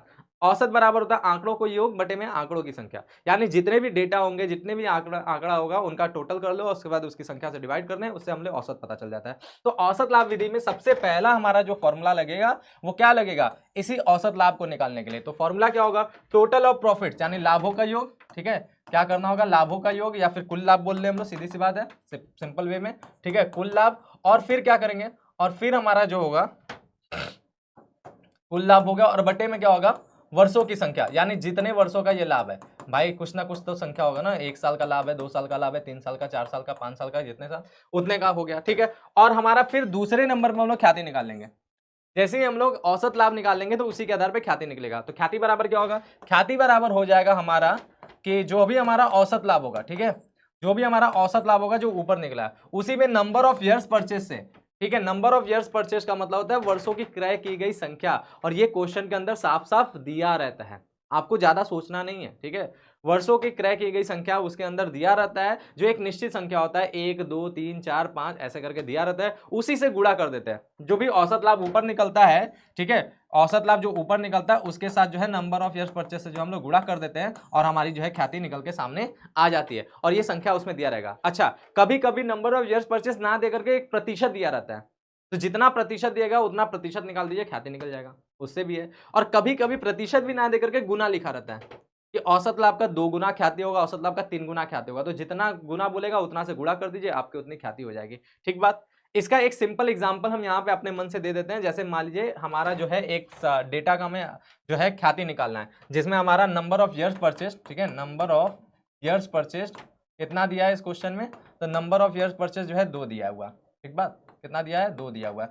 और उसके साथ जो है 3 वर्षों का लाभ दिया हुआ है। पहले वर्ष का लाभ जो है हमारे पास 40,000 है, ठीक बात, और दूसरे वर्ष का लाभ हमारे पास क्या है, दूसरे वर्ष का लाभ हमारे पास जो है 12,000 है, और तीसरे वर्ष का लाभ हमारे पास क्या है, तीसरे वर्ष का लाभ हमारे पास जो है 18,000 है, ठीक है। और औसत लाभ विधि से आपको ख्याति निकालना है, ठीक है, औसत लाभ विधि से आपको ख्याति निकालना, सिंपल औसत लाभ विधि यानी सिंपल एवरेज प्रॉफिट मेथड। तो कैसे करेंगे, टोटल प्रॉफिट निकालेंगे। टोटल प्रॉफिट के लिए क्या होगा, हमें जो है सबसे पहले हम लोग एवरेज प्रॉफिट निकालना है। तो एवरेज प्रॉफिट के लिए हमें तीनों को जोड़ना होगा, ठीक है, 8 2 10 और 0, यानी यहाँ पर तो 4 0 हो गया, हासिल लगा 1, और 4 1 5, 5 1 6, और 6 1 7, 7 हो गया। और बटे में कितने साल का लाभ है, 3 का, तो 3 से हम लोग डिवाइड कर देंगे, तो कितना हो जाएगा, 3 दूना के 6, ठीक बात। फिर क्या हो जाएगा, फिर उसके बाद 1 और 0, तो 3 3 के 9, और फिर यही चलता जाएगा, यानी 23.333 ये हमारा जो है इसका औसत लाभ हो गया। और ख्याति कितना है, ख्याति नंबर ऑफ ईयर्स परचेज 2 है, तो अगर हम लोग ख्याति की बात करेंगे तो गुडविल बराबर हो जाएगा हमारा क्या, 23,333 गुणे 2, ठीक है। और इसका गुणा करेंगे तो यहाँ पे 6 हो जाएगा, लास्ट में 7 कर दीजिए क्योंकि 6 6 7 हो जाएगा, ठीक है। तो यहाँ पे 7 हो गया, फिर 6 फिर 6, ठीक है, और फिर 6, और फिर हमारा कितना आ जाएगा 2 दूना के 4, यानी 46,667, ये हमारी जो है ख्याति की रकम हो जाएगी। समझ में आया? ये सिंपल एकदम जो है मेथड हो गया। बात क्लियर है? सिंपल औसत लाभ विधि का हो गया। ठीक है, फिर उसके बाद क्या है नेक्स्ट, भारित औसत लाभ विधि दूसरा। समझ में आ रहा है? ये तो बहुत आसान है, बहुत आसान। ठीक है, भारित औसत लाभ विधि में क्या होता है, ये उस पर एक सुधार है। ठीक है, जो साधारण विधि होता है उस पर एक सुधार करके भारित औसत लाभ बनाया गया। ये कैसे बनाया गया, क्यों सुधार है? जैसे एक आप समझिएगा, वेटेड का मतलब क्या होता है, जो जितना इंपॉर्टेंट है उसको उतना ज्यादा वैल्यू मिलता है। ठीक है, वैल्यू देना ही वेट कहलाता है, क्योंकि वेट देना। बात समझ में आ रहा है? जैसे एग्जाम्पल के तौर पर आप देखिएगा, कोरोना काल में एग्जाम नहीं हुआ था, है कि नहीं बात? कोरोना जब चल रहा था उस समय एग्जाम नहीं होता। अपने जो है जो बड़े भाई बहन है उनसे पूछेगा। ठीक है, तो ये जब एग्जाम नहीं होता फिर भी उनका रिजल्ट बन के सामने आता। तो स्कूल वाले रिजल्ट किस तरह से बनाते थे? तो स्कूल वाले रिजल्ट बनाते थे पिछले पिछले साल के रिजल्ट के अकॉर्डिंग जो है रिजल्ट बनता था। ठीक है, तो उसमें जो अच्छे स्कूल के लोग थे, मतलब अच्छा स्कूल का जहाँ का मैनेजमेंट था, वहां पे वो वेटेड मेथड यूज करते थे। यानी जो जितने पास का एग्जाम होता था उस एग्जाम के परसेंटेज को उतना ज्यादा वैल्यू दिया जाता था, और जो जितना दूर का एग्जाम होता था उसके परसेंटेज को उतना कम वैल्यू दिया जाता है। जैसे अगर क्लास 11th का आपको रिजल्ट बनाना था, तो आपको जो है आपके इस रिजल्ट में जो है, अगर आपने क्लास 10th अच्छा किया है, क्लास 9th उससे थोड़ा सा खराब था, क्लास 8 उससे खराब था, मान लीजिए इन तीनों के अकॉर्डिंग आपको जो है क्लास 11th का रिजल्ट बनाना था, तो क्लास 8 के रिजल्ट को आप कम वैल्यू देते हैं, क्लास 9th को उससे ज्यादा देते हैं, और क्लास 10th को सबसे ज्यादा देते हैं, क्योंकि सबसे करीब वही है। ठीक है, तो इसी हिसाब से तो वेटेड क्या होता है, वेटेड आपको जो है किस चीज को कितना वैल्यू देना होता है उसके अकॉर्डिंग होता है। तो इसी तरह भारित औसत लाभ के विधि के हिसाब से भी हमारा जो है ख्याति का जो है गणना होता है। और इसमें फॉर्मूला क्या होता है, तो इसमें फॉर्मूला देख लीजिए। इसमें सबसे पहले हम लोग भारित औसत लाभ निकालते हैं। ठीक है, भारित औसत लाभ कैसे निकलता है, तो भारित औसत लाभ बराबर होता है टोटल ऑफ प्रोडक्ट। प्रोडक्ट का मतलब होता है गुणनफल। यहाँ पर प्रोडक्ट मतलब माल वाला नहीं, उत्पाद वाला नहीं। ठीक है, बात समझ में आ रहा है? तो यहाँ पर हो गया टोटल ऑफ प्रोडक्ट्स, यानी गुणनफलों का योग। अब किसका गुणनफल, मतलब दो चीज का गुणा होगा उसी का फल होगा, है कि नहीं बात? गुणनफल का मतलब क्या था, दो चीज का गुणा होगा उसी का फल होगा। तो किन दो चीज का गुणा? ठीक है, तो प्रोडक्ट का मतलब होगा किसका किसका प्रोडक्ट, तो भाई प्रोडक्ट का मतलब होता है हमारा क्या, अमाउंट। ठीक है, अमाउंट मल्टीप्लाई बाई जो है क्या चीज, मल्टीप्लाई बाई वेट।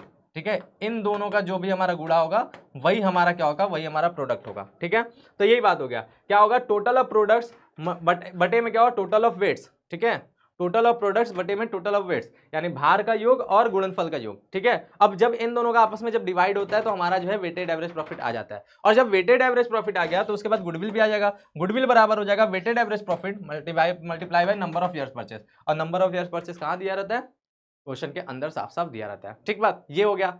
अब जैसे क्या है, अब इसी क्वेश्चन को हम वेटेड एवरेज प्रॉफिट बना देते हैं, इसी क्वेश्चन को। और वेट जो है आपके क्वेश्चन में दिया रहता है, और बाई चांस अगर वेट नहीं दिया है तो सिंपल सी बात है, सबसे पुराने को सबसे कम वेट देंगे और सबसे नए को सबसे ज्यादा वेट देंगे। जैसे इसमें 3 साल का लाभ है, तो ये जो है इसका वेट 1 होगा, इसका वेट 2 होगा, इसका वेट 3 होगा। ठीक है, बात समझे?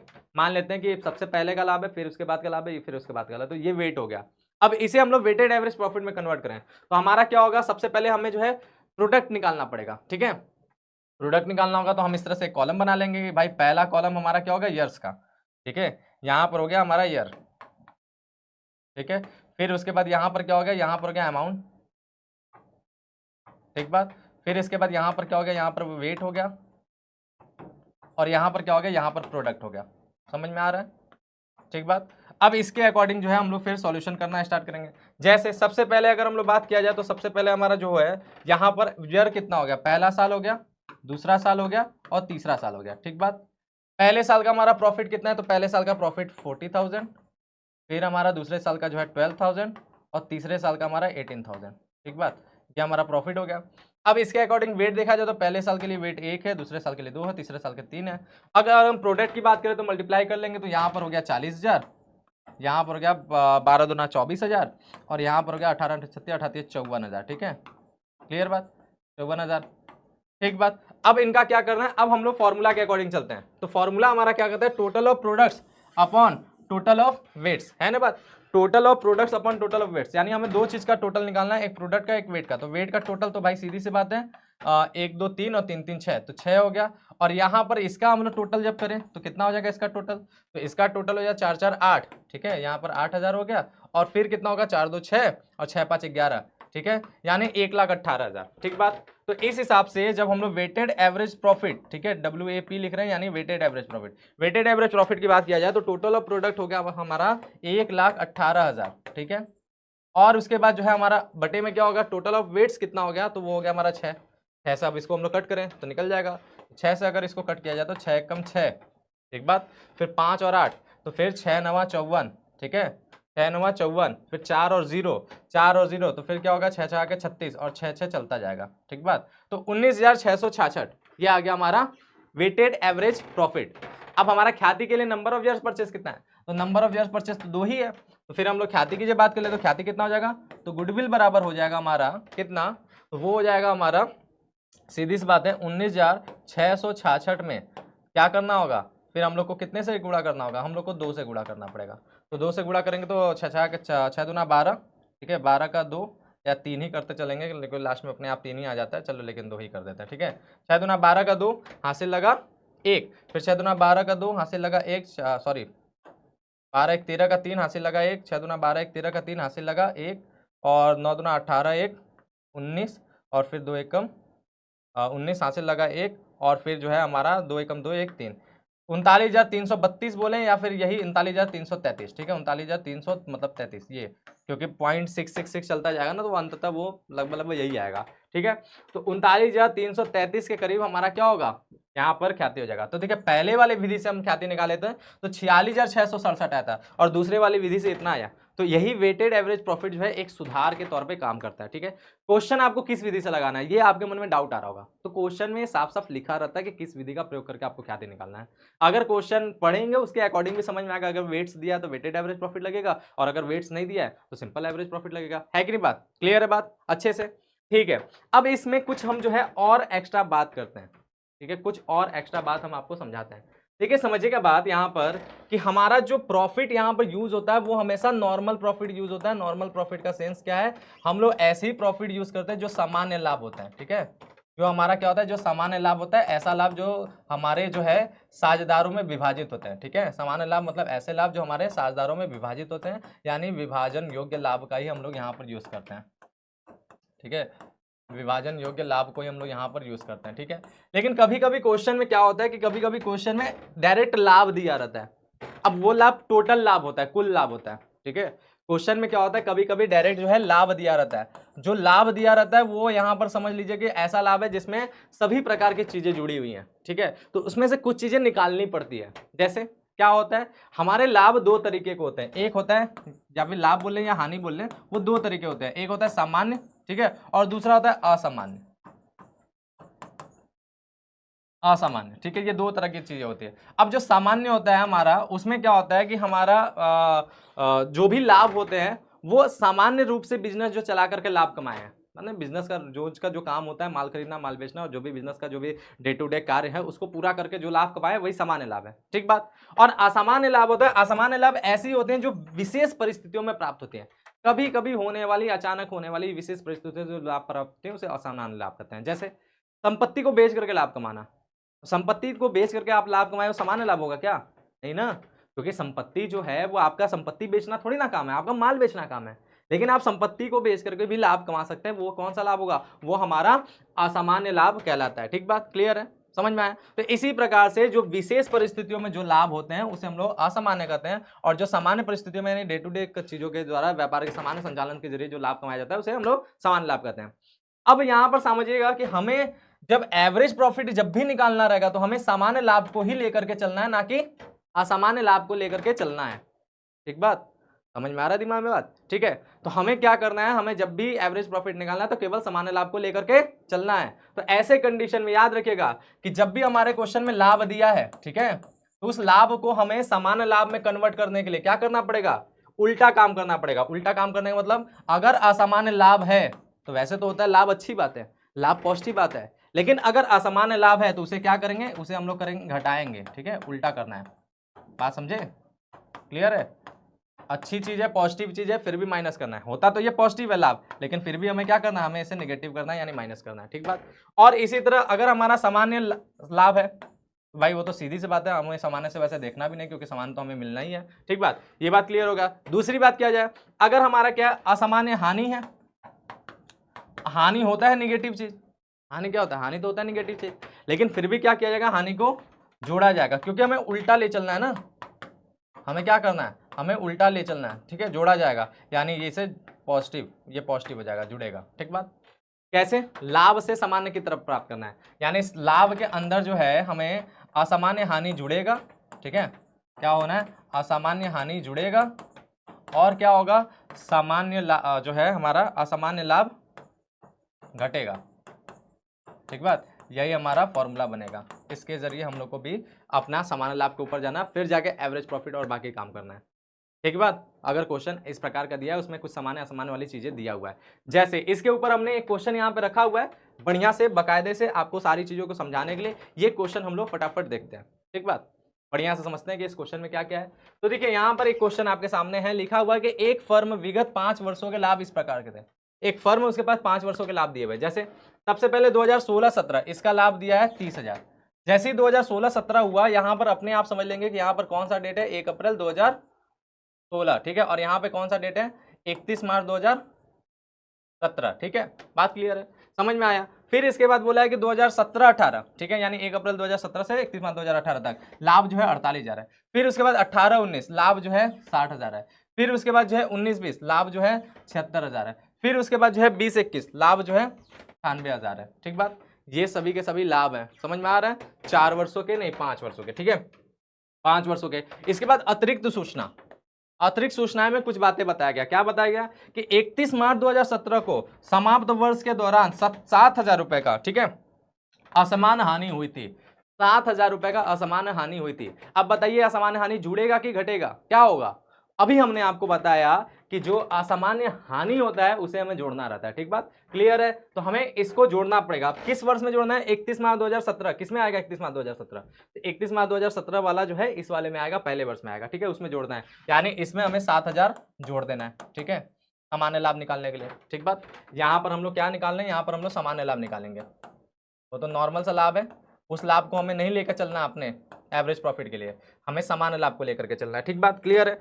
अब दूसरी बात क्या बोलता है, दूसरी बात बोलता है कि 31 मार्च 2018 को समाप्त वर्ष के दौरान 5,000 रुपए का असामान्य लाभ अर्जित किया गया। अब इसमें असामान्य लाभ अर्जित हुआ, अब असामान्य लाभ किसमें, 31 मार्च 2018 को, और असामान्य लाभ क्या होता है, जुड़ता है कि घटता है, तो फटाक से देख लीजिए, असामान्य लाभ जो है घटता है, ठीक है, तो ये बात हो गया।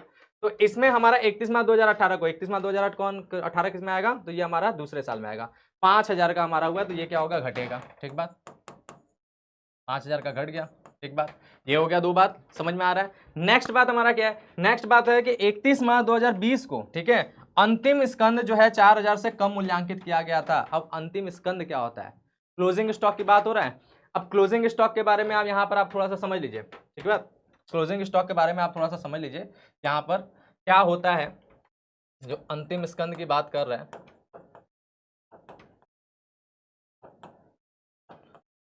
ठीक है, क्लोजिंग स्टॉक। अब इसके बारे में अगर आप समझना चाहेंगे तो यहाँ पर आपको एक बात अच्छे तरीके से जानना है, क्या जानना है कि ये एक हमारा एक ट्रेडिंग अकाउंट बनता है, ठीक है, क्लास 11th में ये चीज़ें हैं, ट्रेडिंग अकाउंट बनता है जिसमें हम लोग प्रॉफिट निकालते हैं, gross profit gross loss. Trading account के जो है क्रेडिट साइड में, ठीक है, क्रेडिट साइड में जाता है हमारा क्लोजिंग स्टॉक, ठीक है, CS यानी क्लोजिंग स्टॉक, और इसके जो है डेबिट साइड में हमारा क्या जाता है, डेबिट साइड में जाता है ओपनिंग स्टॉक, ठीक बात, ये बात क्लियर है। अब एक बात जानिए, जो क्रेडिट साइड में जो चीज जाता है वो हमारा क्रेडिट जो है वो लाभ को बढ़ाता है, क्योंकि क्रेडिट में हमारा आय जाता है, आय जाता है, लाभ जाता है, जिससे हमारा लाभ और बढ़ जाता है। और डेबिट साइड में जो चीजें जाता है वो क्या करता है, वो हानि को बढ़ाता है, ठीक बात, डेबिट साइड में जो चीजें जाता है वो क्या करता है, वो हानि को बढ़ाता है, बात समझ में आया, हानि को बढ़ाता है, क्लियर है, यानी इधर जो जाएगा वो लाभ को कम करने वाली चीज है। अब देखिए बात, जिस वर्ष में बोला है कि हमारा 31 मार्च 2020 को अंतिम स्कंद 4,000 रुपए से कम मूल्यांकित किया गया था, कम मूल्यांकित किया गया था मतलब वो कम था, तो अब हमें उसको बढ़ाना है, ठीक है, बढ़ाना है, यानी ये 31 मार्च 2020 को हमारा लाभ क्या होगा, अंतिम स्टॉक को बढ़ाना है, और जैसे ही हम लोग अंतिम स्टॉक को बढ़ाएंगे तो मतलब लाभ क्या होगा, लाभ भी बढ़ेगा, क्योंकि क्रेडिट साइड में जाता है ना बात, लाभ बढ़ेगा, है कि नहीं। तो यहां पर आप समझिएगा कि 31 मार्च 2020 कौन से साल में होगा, 2019-20 में, इसमें होगा, ठीक है। तो 31 मार्च 2020 जो है इसमें जो है हमारा 4,000 जो है क्लोजिंग स्टॉक का बढ़ेगा, ठीक है, 4,000 क्लोजिंग स्टॉक का बढ़ेगा, समझ में आ रहा है, इससे लाभ बढ़ जाएगा। अब थोड़ा सा प्रैक्टिकल बात, जिस वर्ष हमारा क्लोजिंग स्टॉक बढ़ गया यानी 19-20 में बढ़ गया, तो भाई क्लोजिंग स्टॉक बढ़ा तो वही तो नेक्स्ट ईयर ओपनिंग स्टॉक बनता है कि नहीं? क्लोजिंग स्टॉक ही अगले वर्ष जो है ओपनिंग स्टॉक का काम करता है। पिछले साल का बचा हुआ माल अगले साल की शुरुआत में जो है ओपनिंग स्टॉक हो जाता है, ठीक है। तो अगर इस साल क्लोजिंग स्टॉक 4000 से बढ़ा तो इस साल यानी 2020-21 में ओपनिंग स्टॉक भी 4000 से बढ़ा होगा, है ना? क्या समझ में आ रहा है? पिछले साल का क्लोजिंग स्टॉक बढ़ा तो इस साल का ओपनिंग स्टॉक भी बढ़ा होगा। और आपको पता है कि ओपनिंग स्टॉक क्या करता है? ओपनिंग स्टॉक आपको हानि करता है, यानी लाभ को कम करता है, ठीक बात। यानी नेक्स्ट ईयर हमारा क्या होगा? नेक्स्ट ईयर हमारा 4000 कम हो जाएगा। ये बहुत प्रैक्टिकल बात है, इसको अच्छे तरीके से समझिएगा। नहीं समझ में आएगा तो वीडियो को दोबारा देखिएगा, तिबारा देखिएगा, लेकिन समझिएगा, ठीक बात। क्लियर हो गया? तो ये सारी बातें हो गया। और भी क्वेश्चन में कुछ है क्या? आगे क्वेश्चन में और बोल रहा है, क्या बोल रहा है कि 31 मार्च 2017, 18, 19, 20 एवं 21 को समाप्त वर्ष के लाभों के लिए क्रमशः 1, 2, 3, 4 एवं 5 भारित करने के पश्चात भारित औसत लाभ के 3 वर्षों के क्रय के आधार पर ख्याति के मूल्य की गणना कीजिए। यानी आपका जो है यहाँ पर इस क्वेश्चन में नंबर ऑफ ईयर्स परचेज, ठीक है, नंबर ऑफ ईयर्स परचेज कितना दिया हुआ है? तो नंबर ऑफ ईयर्स परचेज इस क्वेश्चन में दिया हुआ है 3 वर्ष का, ठीक है, कितना? 3 वर्ष का, ठीक है। और उसके साथ वेट दिया हुआ है हर साल का जो है 1, 2, 3, 4, 5 ऐसे करके वेट दिया हुआ है, आपको वेटेड एवरेज प्रॉफिट से निकालना है। अब हम यहाँ पे वेटेड एवरेज प्रॉफिट से आपको समझा रहे हैं, लेकिन आप ही को क्या करना होगा? आप ही को नॉर्मल प्रॉफिट मेथड से भी यूज करना है, मतलब सिंपल एवरेज प्रॉफिट मेथड से भी इस क्वेश्चन को लगाना है, ठीक है। हम यहाँ पे वेटेड से लगा रहे हैं, ठीक। अंतर आपको पता है, सिंपल एवरेज प्रॉफिट में केवल प्रॉफिट लेके चलते हैं और वेटेड एवरेज प्रॉफिट में प्रोडक्ट्स लेके चलते हैं, यानी प्रॉफिट और प्रोडक्ट का मतलब ये वेट का मल्टीप्लाई करते हुए चलते हैं, ठीक है। तो हम वेटेड समझा रहे हैं, आप जो है नॉर्मल से इसको सॉल्व करेंगे, ठीक बात। क्लियर है? तो पहले तो नॉर्मल प्रॉफिट निकाल लें भाई, सामान्य लाभ के हिसाब से सारे काम करना, निकाल लें। अभी तो हमने केवल लिखा है। तो 30 + 7 यानी 37,000 हो गया इसका, ठीक है। फिर 48 में से 5 गया तो कितना हो गया? 43,000 हो गया, ठीक बात। यहाँ पे सीधे सीधे 60 का 60,000 हो गया, सिंपल सा, ठीक बात। यहाँ पर क्या होगा? 76 + 4 हमारा 80,000 हो गया। और यहाँ पर क्या होगा? 96 में से 4 चला गया तो कितना हो गया? 92,000 हो गया, ठीक है। तो ये हमारा हो गया। अब हमें जो है वेटेड एवरेज प्रॉफिट के अकॉर्डिंग सॉल्व करना है, तो हम लोग क्या करेंगे? इसी तरह से कॉलम बनाएंगे। सबसे पहले हमारा ईयर का कॉलम हो जाएगा, ठीक है। फिर उसके बाद हमारा अमाउंट का कॉलम हो जाएगा। फिर उसके बाद हमारा वेट्स का कॉलम हो जाएगा। अमाउंट का मतलब वही प्रॉफिट समझ लीजिएगा, ठीक है, जो प्रॉफिट होगा। फिर उसके बाद हमारा प्रोडक्ट का कॉलम हो जाएगा, है कि नहीं बात? चलो भाई, इसके बाद हम लोग जो है यहाँ पे कॉलम ड्रॉ कर लेंगे, ठीक, ऐसे करते हुए। और हम लोग फिर एक एक चीज़ों को जो है लिखना स्टार्ट करते हैं। जैसे सबसे पहला हमारा जो है, हम लोग ईयर कौन सा ले लेते हैं भाई? तो यहाँ पे 2016-17 से स्टार्ट हो गया, एक 20-21 तक गया, ठीक है। 2016-17, 2017-18, 2018-19, 2020-21, सॉरी 19-20 और 2020-21, सही है। 1, 2, 3, 4, 5 साल का हो गया। अमाउंट में कौन सा लेना है, कौन सी प्रॉफिट लेना है? तो अमाउंट के अंदर हम लोग को वही प्रॉफिट लेना है जो ये है, 37,000, 43,000, 60, 80, 37, 43, 60, 80, ठीक है। 37, 43, 60, 80 और 92 था ना, ठीक है। ये हमारा हो गया, एक बार मैच कर ले, परफेक्ट, ठीक। अब उसके बाद वेट लेना है। वेट हमारे पास साफ साफ दिया है, 1, 2, 3, 4, 5 ही है, 1, 2, 3, 4, 5, ठीक। और प्रोडक्ट अब निकाल लेना अब, क्योंकि अब हम लोग को मेथड पता है, फॉर्मूला पता है, तो हम लोग प्रोडक्ट निकालेंगे तो मल्टीप्लाई कर लेंगे। तो पहला वाला तो 37,000 ही हो गया। दूसरा वाला हमारा कितना होगा? 43 दूना 86, ठीक है, 86,000 हो गया। तीसरा वाला 1,80,000 हो गया। चौथा वाला 8 चौके 32, ठीक है, 3,20,000 हो गया। और फिर उसके बाद जो है 0, 0, 0, 5 दूना के 10 का 0, यहाँ से लगा 1 और 9 5 9 पर 45, 1 46, 4,60,000, ठीक है। तो ये बात हो गया हमारा। अब हम लोग जो है वेटेड एवरेज प्रॉफिट, हम शॉर्टकट में यहाँ पे WAP लिख रहे हैं, ठीक है। वेटेड एवरेज प्रॉफिट का फॉर्मूला था टोटल ऑफ प्रोडक्ट्स, यानी हमें प्रोडक्ट का टोटल निकालना है। तो चलो भाई निकाल लेते हैं। कितना हो जाएगा? लास्ट में 3 0 तो सब में है। फिर उसके बाद यहाँ 7 है, 7 6 14, ठीक है, 7 6 कितना? 14 नहीं, 7 6 13, ठीक है। 13 13 13 13 का 3 हासिल लगा 1, 3 1 4, 8 4 12, 12 8, 12 8 20, 20 जो है 20 2 22 और 22 6 कितना हो गया? 22 6 28, 28 का 8 हासिल लगा, फिर से 2 2 हो गया तो 2 1 3 3 3 6 6 4 10, 10,83,000, ठीक है, काफ़ी लंबा आ गया, 10,83,000, ठीक बात। उसके बाद हमारा क्या होगा, upon total of weights, weights का टोटल कितना हो जाएगा, 3 3 6 4 10 5 15, 15 हो गया, ठीक है। यहाँ पर कितना हो गया, 15, तो यहाँ पर हो गया 15। अब 15 से इसको कट कर देंगे, कितना आ जाएगा भाई, कैसे कटेगा, 5 से कट करें डायरेक्ट, पहले 5 से कट करते हैं, 5 ये 15 और फिर 5 से कट करेंगे तो 5 दूना के 10, 5 एकम 5 और 3 3 6 5 30, फिर 6 5 30 और फिर 2 0, ठीक है। फिर 3 से इसको कट किया जाए तो कितना हो जाएगा, 3 7 21, ठीक है। फिर 3 दूना के 6, 3 दूना के 6 00, एक बात 72,200, आप समझे, 72,200 हमारा जो है वेटेड एवरेज प्रॉफिट आ गया। और उसके बाद फिर हम लोग गुडविल देख लेंगे, तो गुडविल हमारा कितना हो जाएगा, 72,200 मल्टीप्लाई बाई कितना है भाई, 3, नंबर ऑफ शेयर्स परचेस 3 है, ठीक है, तो मल्टीप्लाई बाई 3, यानी हमारा जो है 0 0 2 तिया 6 का 0 हासिल लगा, कुछ नहीं, ठीक है। और फिर 2 तिया 6 और 2 7 14, 1,86,600 जो है ये हमारा जो है आंसर हो गया, ठीक है। तो ये हमारा जो है वेटेड एवरेज प्रॉफिट का जो है क्वेश्चन हो गया, और एक बढ़िया क्वेश्चन हमने आपको बता दिया जिसमें सारे कॉन्सेप्ट आ गए, ठीक बात। सिंपल वाला भी क्वेश्चन हमने आपको बता ही दिया कैसे सॉल्व होगा, ये एक जो है बढ़िया सा कैलकुलेशन वाला क्वेश्चन हो गया, और इसी का सिंपल एवरेज प्रॉफिट का आप लोग का होमवर्क है, ठीक है। नेक्स्ट हम लोग का जो है वैल्यूएशन ऑफ गुडविल का मेथड है, जिसमें हम लोग अधिलाभ विधि पढ़ते हैं। और अधिलाभ विधि क्या होता है इसको समझेगा। देखिए, ख्याति का मतलब ही होता है, ख्याति अतिरिक्त लाभ कमाने की क्षमता को कहते हैं, है ना बात। तो हमारा एक बिजनेस होता है जो अपने पूंजी के दम पे लाभ कमाता है, जिसे हम लोग सामान्य लाभ कहते हैं, अपने पूंजी के हिसाब से कमाया हुआ लाभ, जितना आप पूंजी लगाएंगे उस हिसाब से आपका लाभ होगा, ठीक है, जो नॉर्मल रेट ऑफ रिटर्न से कैलकुलेट होके जाता है, ठीक बात। दूसरा क्या बताता है, समझते चलिएगा, क्या चीज, पूंजी के हिसाब से, ठीक है, पूंजी के हिसाब से जो आपने जो लाभ कमाया उसे हम लोग क्या कहते हैं, उसे हम लोग कहते हैं नॉर्मल प्रॉफिट, ठीक है, नॉर्मल प्रॉफिट, सामान्य लाभ, ठीक बात, समझ में आया। जो नॉर्मल रेट ऑफ रिटर्न के अकॉर्डिंग चलता है, यानी जितना ज्यादा आप पूंजी लगाएंगे उतना ज्यादा आपको लाभ होगा। दूसरा हमारा बात किया जाए तो दूसरा हमारा लाभ होता है जो हमारा किसके अकॉर्डिंग होता है, जो आप बिजनेस को चला करके वास्तव में जो लाभ कमा रहे हैं, एक्चुअल में आपने बिजनेस को चलाया, खूब मेहनत किया, खूब चीजें किया, उसके द्वारा जो काम लाभ कमाया, ठीक है। तो ये जो है रियल प्रॉफिट हम लोग कह सकते हैं, यानी कह सकते हैं ऑपरेशन के थ्रू बोल सकते हैं, ठीक है। यानी ये जो है आपके जो है बिजनेस को चला करके ऑपरेशन के थ्रू जो काम लाभ कमाते हैं उसे आप लोग कहते हैं क्या, एक्चुअल प्रॉफिट, एक्चुअल प्रॉफिट, ठीक बात, जो वास्तव में आपने मेहनत के जरिए, अपने दम के जरिए आपने जो लाभ कमाया, ठीक बात।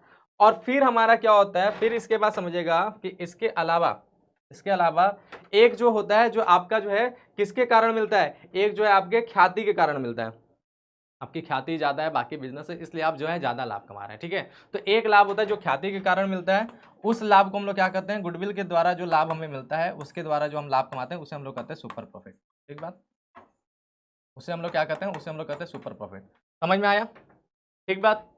ये पूंजी के अकॉर्डिंग मिलता है, ये गुडविल के अकॉर्डिंग मिलता है, और एक्चुअल प्रॉफिट जो हमने कमाया, जो हमारा बिजनेस को हम वास्तव में चला रहे हैं, तो एक्चुअल प्रॉफिट जो हम कमाते हैं उसी प्रॉफिट में पूंजी का भी दम होता है, क्योंकि आपने पूंजी लगाया, इसका भी ताकत आपको मिल रहा है, ठीक है, और आपकी ख्याति का भी दम होता है क्योंकि बिजनेस की ख्याति है, ये दोनों मिल करके उसमें लाभ आता है। यानी जो एक्चुअल प्रॉफिट है, ये एक्चुअल प्रॉफिट में क्या क्या शामिल है, इस एक्चुअल प्रॉफिट में कैपिटल भी शामिल है और गुडविल भी शामिल है, यानी इन दोनों के अकॉर्डिंग जो लाभ आता है उसी को हम लोग एक्चुअल प्रॉफिट कहते हैं। बात समझ में आ रहा है, क्लियर है। यानी बड़ा कौन है, इन तीनों लाभ में सबसे ज्यादा लाभ कौन सा होगा, बड़ा कौन है, इन तीनों लाभ में एक्चुअल प्रॉफिट जो है बड़ा है, ठीक है, इसमें ज्यादा लाभ होगा, ठीक बात। और अगर हम एक्चुअल प्रॉफिट में से नॉर्मल प्रॉफिट हटा दें, यानी हम लोग जो है कैपिटल और गुडविल के प्रॉफिट में से हम लोग कैपिटल की प्रॉफिट को हटा दें, तो फिर किसकी प्रॉफिट बचेगी, फिर गुडविल की प्रॉफिट बचेगी, और गुडविल की प्रॉफिट क्या होगी, सुपर प्रॉफिट होगी। ये कॉन्सेप्ट अगर आप समझ लें तो सारी बातें एकदम क्लियर, फॉर्मूला फिर रटने की जरूरत नहीं पड़ेगा, फॉर्मूला अपने आप आपको समझ में आ जाएगा, ठीक बात, क्लियर है। समझिए बात, गुडविल के अकॉर्डिंग प्रॉफिट सुपर प्रॉफिट, और गुडविल और कैपिटल के अकॉर्डिंग प्रॉफिट एक्चुअल प्रॉफिट, और कैपिटल के according profit capital normal profit. अब अगर हम बात करें कि कैपिटल प्लस गुडविल, ठीक है, इसकी प्रॉफिट हमारे पास थी, ठीक है, बात समझे, और इसमें से हम जो है कैपिटल के प्रॉफिट को, ठीक है, इसमें से हम कैपिटल के प्रॉफिट को माइनस कर दें, एक बात, तो हमारे पास किसकी प्रॉफिट बचेगी, तो जाहिर बात है कैपिटल और गुडविल में से कैपिटल माइनस हुआ तो केवल गुडविल की प्रॉफिट बचेगी कि नहीं बचेगी, तो गुडविल की प्रॉफिट कौन सी प्रॉफिट है, तो गुडविल की प्रॉफिट हमारी सुपर प्रॉफिट है। तो इसीलिए सुपर प्रॉफिट निकालने का यही फॉर्मूला होता है, क्या फॉर्मूला होता है सुपर प्रॉफिट निकालने का, कि एक्चुअल प्रॉफिट में से हम लोग नॉर्मल प्रॉफिट को माइनस करते हैं, है ना बात। चलिए इस चीज को हम लोग यहाँ पे समझते हैं, ये तो हम केवल कॉन्सेप्ट के तौर पर आपको ये बातें समझाया है, अब यहाँ पर हम लोग जो है डिटेल में चीजों को लेकर के चलते हैं, ठीक है, इसके हिसाब से। देखिए अधिलाभ विधि यानी सुपर प्रॉफिट मेथड, इसमें हम लोग जो है 3 स्टेप से जो है ख्याति की गणना करते हैं, यानी 3 स्टेप पे लेके चलते हैं। पहले हम कुछ निकालते हैं, फिर उसके बाद कुछ, फिर उसके बाद कुछ, ठीक है। 3 स्टेप में क्या क्या स्टेप है, तो सबसे पहले हम लोग क्या करते हैं, इसमें नॉर्मल प्रॉफिट निकालते हैं, ठीक बात। सबसे पहले हम लोग नॉर्मल प्रॉफिट निकालते हैं, और नॉर्मल प्रॉफिट कैसे निकलता है, तो उसके लिए हमारा कैपिटल इन्वेस्टेड क्वेश्चन में दिया रहता है, ठीक है। कैपिटल इन्वेस्टेड यानी विनियोजित पूंजी, आपने कितना पूंजी लगाया, ठीक है। विनियोजित पूंजी आपके क्वेश्चन के अंदर दिया रहेगा, ठीक बात। तो विनियोजित पूंजी, अब इसी विनियोजित पूंजी को कहीं आप समझिएगा नेट एसेट्स भी कहते हैं, यानी शुद्ध संपत्ति भी कहते हैं, ठीक है। नेट एसेट्स मतलब शुद्ध संपत्ति। अब ये क्या होता है, ये कैसे निकलता है, अभी हम लोग इसके बारे में भी चर्चा करेंगे, ठीक है। शुद्ध संपत्ति भी दिया रहता है, ठीक है। तो ये हमारा शुद्ध संपत्ति बोला जाए, नेट एसेट्स बोला जाए, या फिर कैपिटल इन्वेस्टेड बोला जाए, यानी विनियोजित पूंजी बोला जाए, वो बात हो गया। अब उस पूंजी पे normal rate of return question के अंदर दिया रहता है, ठीक है। उस पूंजी पे नॉर्मल रेट ऑफ रिटर्न ले चलते हैं, ठीक बात। और बटे में उन दोनों का गुणा करके बटे में 100 करते हैं, क्योंकि रेट ऑफ रिटर्न है तो रेट के बटे में 100 होता ही है, ठीक बात। तो उस 100 से हम लोग क्या करेंगे, डिवाइड करेंगे, तो हमारा जो है नॉर्मल प्रॉफिट आ गया, जो प्रतिशत के आधार पे आया।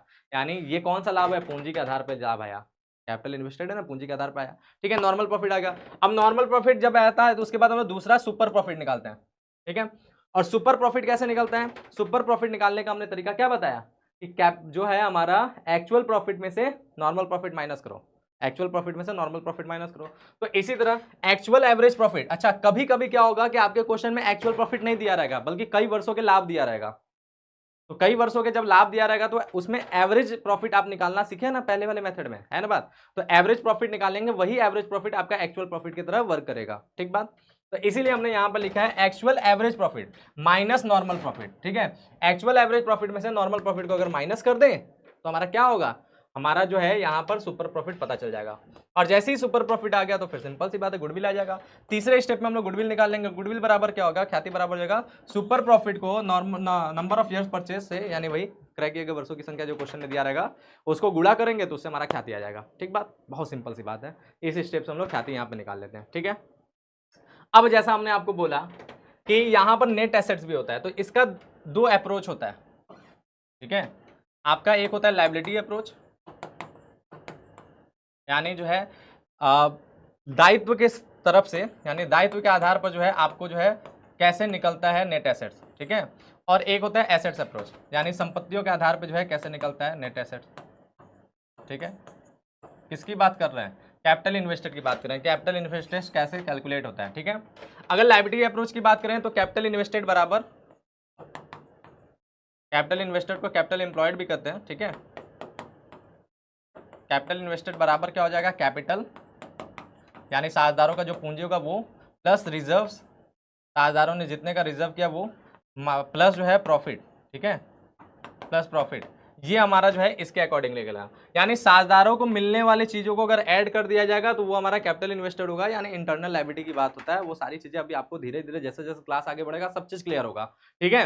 क्लियर बात। तो capital plus reserve plus profit करेंगे तो हमारा कैपिटल इन्वेस्टेड आ जाएगा। और एसेट्स अप्रोच कैसे होगा, तो एसेट्स अप्रोच में नेट एसेट्स में क्या होता है, नेट एसेट्स दोनों एक ही चीज़ होता है, याद रखिए हम बार बार बोल रहे हैं नेट एसेट्स या कैपिटल इन्वेस्टेड दोनों एक ही बात है, ठीक है। तो नेट एसेट्स कैसे निकलता है कि जो भी संपत्तियों से आप पैसा वसूल कर सकते हैं उसे आपको ऐड करना होगा, ठीक है। तो यहां पर क्या होगा, टोटल एसेट्स, टोटल एसेट्स। लेकिन इस टोटल एसेट्स में नीचे ही हम इसको लिख देते हैं, क्या हो जाएगा टोटल एसेट। लेकिन इस टोटल एसेट्स में हमने क्या बोला कि जिन संपत्तियों से पैसा वसूल हो पाएगा उन्हीं को बस रखना है, यानी एक्सक्लूडिंग फिक्टिशियस एसेट्स, यानी बनावटी संपत्तियों को छोड़कर। बनावटी संपत्तियां नाम मात्र की संपत्तियां ऐसी संपत्ति होती है जो संपत्ति नहीं होती हैं, बल्कि संपत्ति की तरह लिखी जाती हैं, एक्चुअल में वो व्यय या हानि होती है, और व्यय और हानि से कभी पैसा नहीं निकल सकता है, कभी भी वसूल नहीं किया जा सकता है, इसीलिए उसको छोड़कर। इसीलिए ब्रैकेट में क्या होगा, एक्सक्लूडिंग फिक्टिशियस एसेट्स, ठीक है, यानी फिक्टिशियस एसेट्स को छोड़कर,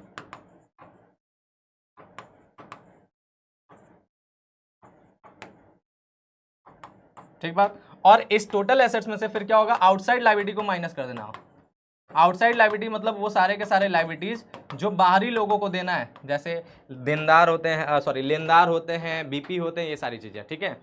जो साझेदारों से संबंधित नहीं होते बल्कि बाहरी लोगों से संबंधित है, उनको माइनस कर देना है।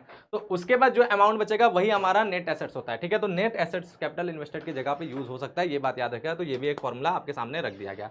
अब चलिए इस सुपर प्रॉफिट मेथड को भी एक एग्जाम्पल से समझ लेते हैं। सिंपल सा एग्जाम्पल है, आराम से सॉल्व हो जाएगा, ठीक है। एक फर्म का, ठीक बात, देख लेते हैं हम लोग। एक फर्म का औसत लाभ जो है 48,000 रुपया, यहाँ पे औसत लाभ साफ साफ दिया हुआ है, ठीक है। हमें निकालने की आवश्यकता नहीं है। इसमें 6,000 रुपए का असामान्य लाभ भी शामिल है। अब आपको पता ही है असामान्य लाभ को क्या करते हैं हम लोग, क्या करते हैं, जोड़ देंगे, हटा देते हैं, है ना बात, हटाते हैं, बहुत बढ़िया, ठीक है, घटा देते हैं। असामान्य लाभ भी शामिल है। व्यवसाय में विनियोजित पूंजी 2 लाख रुपए, विनियोजित पूंजी हमको पता चल गया, तथा प्रत्याय की सामान्य दर 15% है, यानी नॉर्मल रेट ऑफ रिटर्न भी पता चल गया। तो देखिए सारी बातें हमारे क्वेश्चन में साफ साफ है, ठीक है। फिर बता रहा है अधिलाभ के 4 गुने के आधार पर फर्म की ख्याति की गणना कीजिए। अब 4 गुना यहाँ पे दिया है, यानी नंबर ऑफ ईयर्स परचेज नहीं, डायरेक्ट मल्टीप्लाई कर देंगे 4 से, हमारी ख्याति निकल जाएगा। तो फटाफट हम लोग ख्याति निकालते हैं। सबसे पहले हमें क्या निकालना है, सबसे पहले हम लोग को नॉर्मल प्रॉफिट निकालना है, ठीक बात। तो नॉर्मल प्रॉफिट बराबर क्या होगा, नॉर्मल प्रॉफिट बराबर हो जाएगा हमारा कैपिटल इन्वेस्टेड यानी 2 लाख, क्वेश्चन में दिया हुआ है, multiply by normal rate of return यानी 15 बटे में 100, ठीक बात। 2 जीरो से ऐसे कट गया, 15 दुना के 30 और लास्ट में 3 जीरो, 30,000। ये हमारा आ गया कौन सा, नॉर्मल प्रॉफिट। दूसरे में हम लोग को सुपर प्रॉफिट निकालना है। सुपर प्रॉफिट बराबर क्या होता है, तो सुपर प्रॉफिट बराबर हमारा होता है, सुपर प्रॉफिट हमारा बराबर होता है क्या, कि हमारा जो है actual average profit, actual average profit 48,000 होता, लेकिन इसमें 6,000 का असामान्य लाभ जुड़ा है, तो इसलिए 6,000 जो है इसमें से माइनस होगा। तो ठीक है, ये हमारा हो गया एक्चुअल एवरेज प्रॉफिट, ठीक है। और फिर माइनस होता है नॉर्मल प्रॉफिट। नॉर्मल प्रॉफिट हमने 30,000 निकाला हुआ है, एक बात, नॉर्मल प्रॉफिट हमने 30,000 निकाला हुआ है। तो हम लोग इसको सॉल्व करेंगे, यानी 42,000, 42,000 में से हमें क्या माइनस करना होगा, 30,000। 42,000 में से 30,000 माइनस हो गया, तो हमारा क्या आया, तो हमारा आ गया 12,000। तो 12,000 हमारा कौन सा हो गया, सुपर प्रॉफिट हो गया, ठीक बात। अब हम लोग को तीसरा जो है ख्याति निकाल लेना है, ठीक बात। तो ख्याति हमारा क्या होगा, ख्याति हो जाएगा हमारा सुपर प्रॉफिट यानी 12,000 मल्टीप्लाई बाई क्या, जो है 4 गुना के आधार पे, ठीक है। तो मल्टीप्लाई बाई 4, तो 12 में 26, 12 36, 12 48, 48,000 रुपये का हमारा जो है ख्याति आ गया, ठीक बात। समझ में आ गया, क्लियर है, बढ़िया से, एक नंबर, जबरदस्त तरीके से, सारी बातें एकदम अच्छे तरीके से आ रहा है। नेक्स्ट बात हम लोग कर लेते हैं। नेक्स्ट बात हमारा जो है पूंजीकरण विधि, है ना बात। अगला हमारा जो है हम लोग पूंजीकरण विधि देखते हैं कि कैसे हमारा जो है पूंजीकरण विधि में क्या होता है। तो पूंजीकरण विधि भी बहुत सिंपल है, बहुत सिंपल है, एक बात। इसमें क्या करना है, इसमें आपको जो है लाभ को पूंजी बनाना है, ठीक है, लाभ का पूंजीकृत करना है, बात समझे। जैसे हमने आपको वहां पे समझाया था कि भाई हमारा जो नॉर्मल प्रॉफिट होता है, ठीक है, नॉर्मल प्रॉफिट होता है वो किसके आधार पे आता है, तो वो हमारा निकलता है पूंजी से आता है, ठीक है। नॉर्मल प्रॉफिट किससे निकलता है, पूंजी से निकलता है, ठीक है। पूंजी से बोल लें या नेट एसेट से बोल लें, क्योंकि अभी हमको पता चला कि पूंजी ही नेट एसेट्स के रूप में होता है, ठीक बात, क्लियर है, बात समझे। फिर हमने जाना क्या, फिर हमने जाना ये बात कि हमारा एक्चुअल प्रॉफिट जो होता है, एक्चुअल प्रॉफिट जो होता है वो किसके वजह से आता है, तो एक्चुअल प्रॉफिट हमें पता चला कि वो आता है कैपिटल और गुडविल के मिलन से, ठीक है। कैपिटल और गुडविल दोनों मिलकर के एक्चुअल प्रॉफिट निकालते हैं। और फिर हमने जाना क्या, फिर हमने जाना एक बात कि हमारा एक होता है सुपर प्रॉफिट, ठीक है, वो कैसे आता है, तो वो हमें पता चला है कि सुपर प्रॉफिट आता है किसके वजह से, गुडविल की वजह से, ठीक बात, क्लियर बात। मतलब यहां पर समझिएगा, अगर आप इसका लाभकरण करेंगे तो ये निकलेगा, यानी कैपिटल से अगर लाभ निकालेंगे तो नॉर्मल प्रॉफिट निकलेगा। कैपिटल और गुडविल दोनों मिला करके उन दोनों अमाउंट को जोड़ करके लाभ निकालेंगे तो एक्चुअल प्रॉफिट आएगा, और गुडविल से लाभ निकालेंगे तो सुपर प्रॉफिट आएगा, ठीक बात, समझ में आया। लेकिन अगर इनका उल्टा किया जाए, यानी अगर हम इस नॉर्मल प्रॉफिट का पूंजीकरण करेंगे तो पूंजी पता चलेगा, यानी नेट एसेट पता चलेगा, ठीक है। अगर हम एक्चुअल प्रॉफिट का पूंजीकरण करेंगे यानी उसका कैपिटलाइजेशन करेंगे तो हमें ऐसा वैल्यू पता चलेगा जिसमें पूंजी और गुडविल दोनों जुड़ा हुआ है, ठीक है, वो वैल्यू पता चलेगा। और अगर हम सुपर प्रॉफिट का पूंजीकरण करेंगे तो डायरेक्ट हमें ख्याति पता चल जाएगा, ठीक बात। तो इसी तरह पूंजीकरण विधि 2 प्रकार का होता है, जिसमें सबसे पहला पूंजीकरण है औसत लाभ का पूंजीकरण विधि, ठीक है, क्या है, औसत लाभ का पूंजीकरण विधि, यानी इसका एक्चुअल एवरेज प्रॉफिट का पूंजीकरण विधि। अगर हम इसका पूंजीकरण करेंगे तो हमें कौन सा अमाउंट पता चला है, जिसमें कैपिटल और गुडविल दोनों साथ में जुड़े हैं, वो पता चल रहा है, ठीक है। अगर हम इसका पूंजीकरण करके ये निकाल लेते हैं, अब इसमें से ख्याति निकालना होगा तो हमें क्या करना पड़ेगा, बताइए। इस चीज में से ख्याति निकालना होगा तो हमें क्या करना पड़ेगा, ये नहीं करना पड़ेगा कि इसमें से कैपिटल को हटा दें तो हमारा ख्याति पता चल जाएगा, अकेले ये बच जाएगा, है कि नहीं। बस यही मेथड इसमें अपनाना है, ठीक है। तो देखिए कैसे होगा। सबसे पहले हम लोग क्या करते हैं, सबसे पहले हम लोग capitalised value of average profit निकाल लेते हैं, ठीक है। Capitalise value of average profit बोलिए या एक्चुअल एवरेज प्रॉफिट बोलिए, वो निकाल लेते हैं। तो जैसे ही वो निकालेंगे तो क्या हो जाएगा, एक्चुअल एवरेज प्रॉफिट को देखिए उल्टा हो जाएगा। जैसे अगर हम लोग कैपिटल से जब प्रॉफिट निकालते थे तो रेट अपॉन 100 करते थे, ठीक है।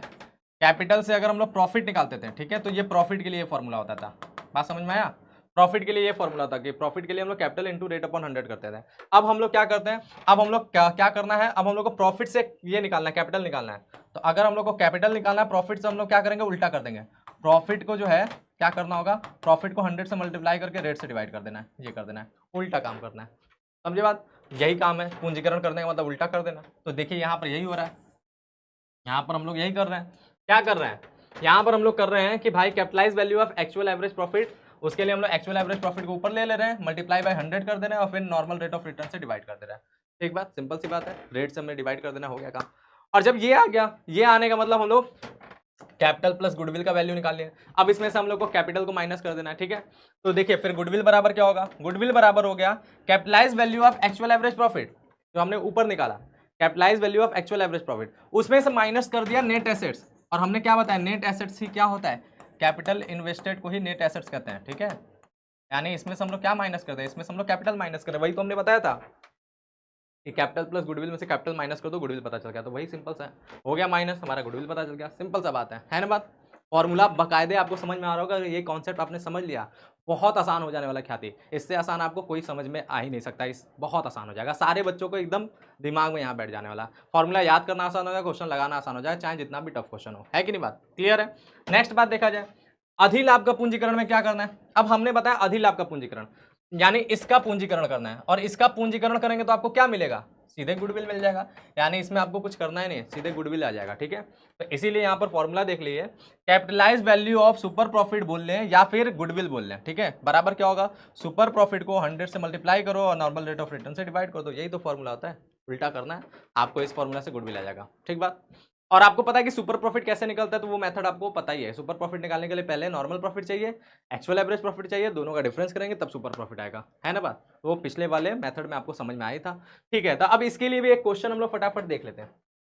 ये एक क्वेश्चन है, हम इसको जो है एक विधि से लगाएंगे, या चलो दोनों विधि से लगा देते हैं आप लोग के लिए सहूलियत के लिए, फिर आप लोग के पास तो बहुत से क्वेश्चन है, आप लोग सॉल्व करिएगा, ठीक बात। चलें तो इसको लगाते हैं। क्या लिखा है, निम्नलिखित समंकों से औसत लाभों के पूंजीकरण विधि द्वारा ख्याति की गणना कीजिए।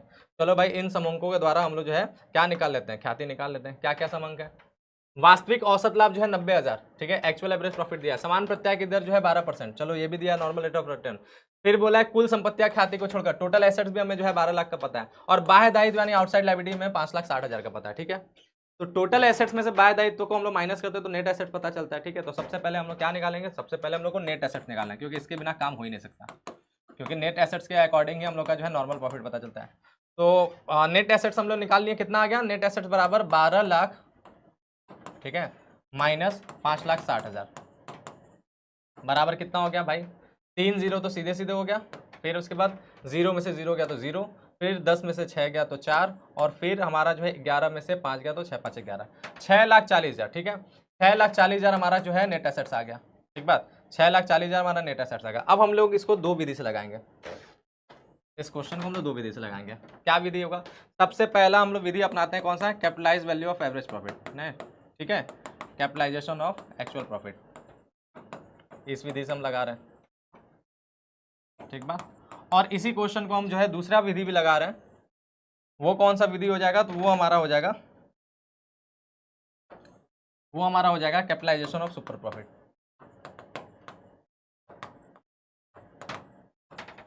ठीक है। दोनों विधि से हम आपको लगा दे रहे हैं, आप लोग भी क्वेश्चन को देखिएगा, समझिएगा, ठीक है। सबसे पहले हम लोग capitalisation of actual average profit के अकॉर्डिंग अगर लगा दिया जाए तो हमारा जो है इसमें क्या चाहिए, सबसे पहले हम लोग उसको एक्चुअल एवरेज प्रॉफिट को कैपिटलाइज करते हैं। एक्चुअल एवरेज प्रॉफिट हमारे पास दिया है, उसको हम लोग कैपिटलाइज करेंगे। तो पहला हमारा हो गया क्या, capitalise value of actual profit, ठीक है। क्या निकालेंगे, capitalise value of actual profit, ये हम लोग निकालते हैं सबसे पहले, ठीक बात। तो हमारा क्या हो जाएगा भाई, इसके लिए एक्चुअल एवरेज प्रॉफिट को ले लेंगे जो 90,000 है, मल्टीप्लाई बाई इसमें 100 का होगा, और बटे में नॉर्मल रेट ऑफ रिटर्न हो जाएगा यानी 12%, ठीक है, ठीक बात। तो फिर 3 से कट गया, 3 चौके 12, 3 तरीके 9, ठीक है। फिर 4 से इसको कट गया, 25 चौके 100, ठीक है। और फिर 25 दिया 75, यानी 75,000, ठीक है। 75,000 का हमारा क्या हो गया, 75,000, ठीक है, सही है ना। 25 दिया 75 और फिर 4 जीरो, 7,50,000, 7,50,000, ठीक है। 7,50,000 आ गया, ठीक बात। तो 7,50,000 हमारा आ गया capitalise value of actual average profit, ठीक बात, ये आ गया। अब इसमें ख्याति कैसे निकलता है आपको पता है, इसमें से नेट एसेट्स माइनस कर देना रहता है, ठीक है। तो अब जो है हम लोग गुडविल निकालेंगे, तो गुडविल बराबर हो जाएगा capitalise value of actual average profit यानी 7,50,000, और फिर इसमें से माइनस क्या कर देना है, इसमें से माइनस कर देना नेट एसेट्स या फिर कैपिटल इन्वेस्टेड। तो नेट एसेट्स हम निकाल चुके हैं पहले से ही 6,40,000, तो इसमें से 6,40,000 को हम लोग माइनस कर दें। 6,40,000 माइनस हो जाएगा तो कितना आ जाएगा, लास्ट के 3 जीरो, फिर 1 जीरो और घट गया, फिर 5 में से 4 गया तो 1, फिर 7 में से 6 गया तो 1,10,000, ठीक है। यही होगा ना, 1,10,000 रुपये हमारा जो है यहाँ पर आंसर आ गया। यही आंसर इस मेथड से भी आना चाहिए। अब इस मेथड में हमें कैपिटलाइजेशन ऑफ सुपर प्रॉफिट करना है, तो सबसे पहले हमें सुपर प्रॉफिट चाहिए। सुपर प्रॉफिट का स्टेप ये है कि सबसे पहले इसमें हम लोग नॉर्मल प्रॉफिट निकालते हैं। सुपर प्रॉफिट निकालते समय हम लोग सबसे पहले क्या करते हैं, नॉर्मल प्रॉफिट निकालते हैं। तो नॉर्मल प्रॉफिट के लिए हमें क्या चाहिए, नॉर्मल प्रॉफिट के लिए चाहिए हमें कैपिटल इन्वेस्टेड, जो हमारा नेट एसेट से 6,40,000 वही कैपिटल इन्वेस्टेड होगा, ठीक है। तो 6,40,000 मल्टीप्लाई बाई रेट हमारा जो है 12% दिया, बटे में जो है 100, ठीक बात। 2 जीरो आपस में कट गया, फिर 12 से मल्टीप्लाई कर देंगे तो 00, फिर 12 में 24 और 36 चौक 48, 48 का 8 हासिल लगा कितना 4, और 12 में 24 और 36 चौक 48, 12 60, 12 72, 72 4 76, ठीक है। 76,800 हमारा जो है ये क्या हो गया, नॉर्मल प्रॉफिट आ गया, ठीक बात। अब दूसरा हम लोग सुपर प्रॉफिट निकाल लेंगे। सुपर प्रॉफिट के लिए हमें क्या चाहिए, तो सुपर प्रॉफिट का मतलब होता है एक्चुअल एवरेज प्रॉफिट में से नॉर्मल प्रॉफिट माइनस करो। एक्चुअल एवरेज प्रॉफिट हमारे पास 90,000 है, एक्चुअल एवरेज प्रॉफिट हमारे पास 90,000, 90,000 में से हम लोग जो है नॉर्मल प्रॉफिट माइनस करेंगे, यानी 76,800 माइनस करेंगे तो कितना आ जाना है, तो इसमें से घटा दिया तो हमारा आ जाएगा भाई 2 जीरो, 10 में से 8 गया तो 2, ठीक है, 10 में से 8 गया 2, 9, 9 में से 6 गया 3, और फिर 8, 8 में से 7 गया 1, 13,200, ठीक है। 13,200 हमारा सुपर प्रॉफिट आ गया। अब फिर हम लोग इसका क्या करेंगे, हम लोग इसका कैपिटलाइजेशन करेंगे, जो ख्याति निकलेगा, ठीक है। इसका कैपिटलाइजेशन से ही ख्याति निकलता है, तो ख्याति बराबर क्या हो जाएगा, सुपर प्रॉफिट यानी 13,200, ठीक है, मल्टीप्लाई बाई 100 कैपिटलाइजेशन क्योंकि करना है, और बटे में 12, ठीक बात, ये हो गया। अब 12 से इसको कट किया जाए तो 12 एकम 12, फिर 12 एकम 12, 1100, और 1100 को जब हम 100 से गुणा कर दें तो 1100 और फिर 2 जीरो और, यानी 1,10,000, ठीक है। सेम आंसर आया कि नहीं, सेम आंसर, ठीक है। दोनों मेथड से एकदम क्लियर, बढ़िया से सारी बातें एकदम जबरदस्त, ठीक है। तो ये भी बातें हमने आपको आज समझा दिया। अब इसके अलावा एक एन्युटी मेथड होता है जो हमने आपको बताया था, ठीक है।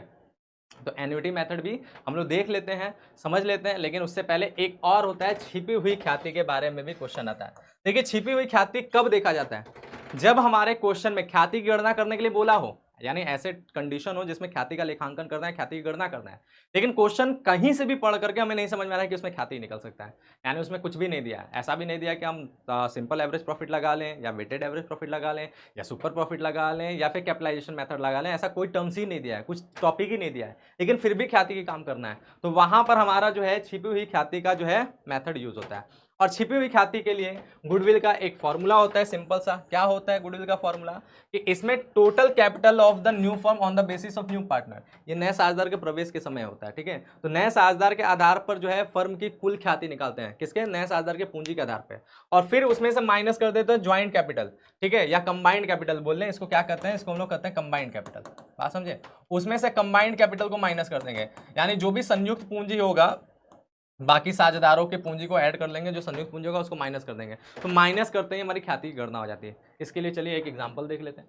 एग्जांपल यहाँ पे बोला है कि क्रमशः 80,000, 60,000 की पूंजी के साथ अमन और नमन साझेदार हैं, ठीक है। दो साझेदार हैं, एक है अमन और दूसरा है नमन, ठीक है। अमन की पूंजी है 80,000 और नमन की पूंजी है 60,000, ठीक है, ये दोनों साझेदार हैं। फिर उन्होंने फर्म में 1/4 भाग के लिए जो है नमन को प्रवेश, अमन नमन पहले से यार, नमन को प्रवेश करने के जो लिए सहमति दी, ठीक है।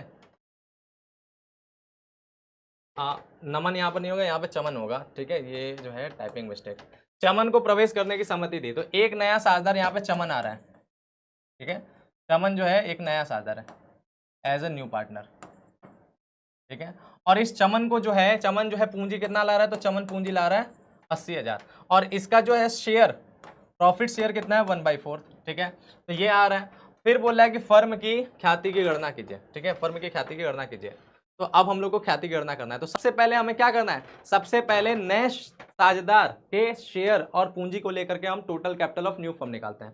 कैसे निकलते हैं, तो देखिए total capital of new firm, total capital of new firm, new firm का मतलब नए साझेदार के प्रवेश होने के बाद के फर्म का। नया साझेदार जब आ जाएगा तो ये तीनों फर्म एक साथ हो जाएंगे तो नया फर्म बनेगा ना, तीनों साझेदार एक साथ होकर के जो फर्म चलाएंगे वो नया फर्म कहलाता है, ठीक है।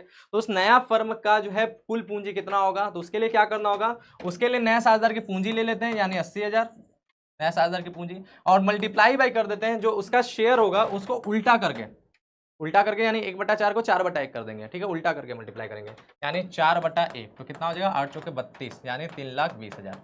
ये हमारा हो गया नई फर्म की कुल पूंजी, ठीक है।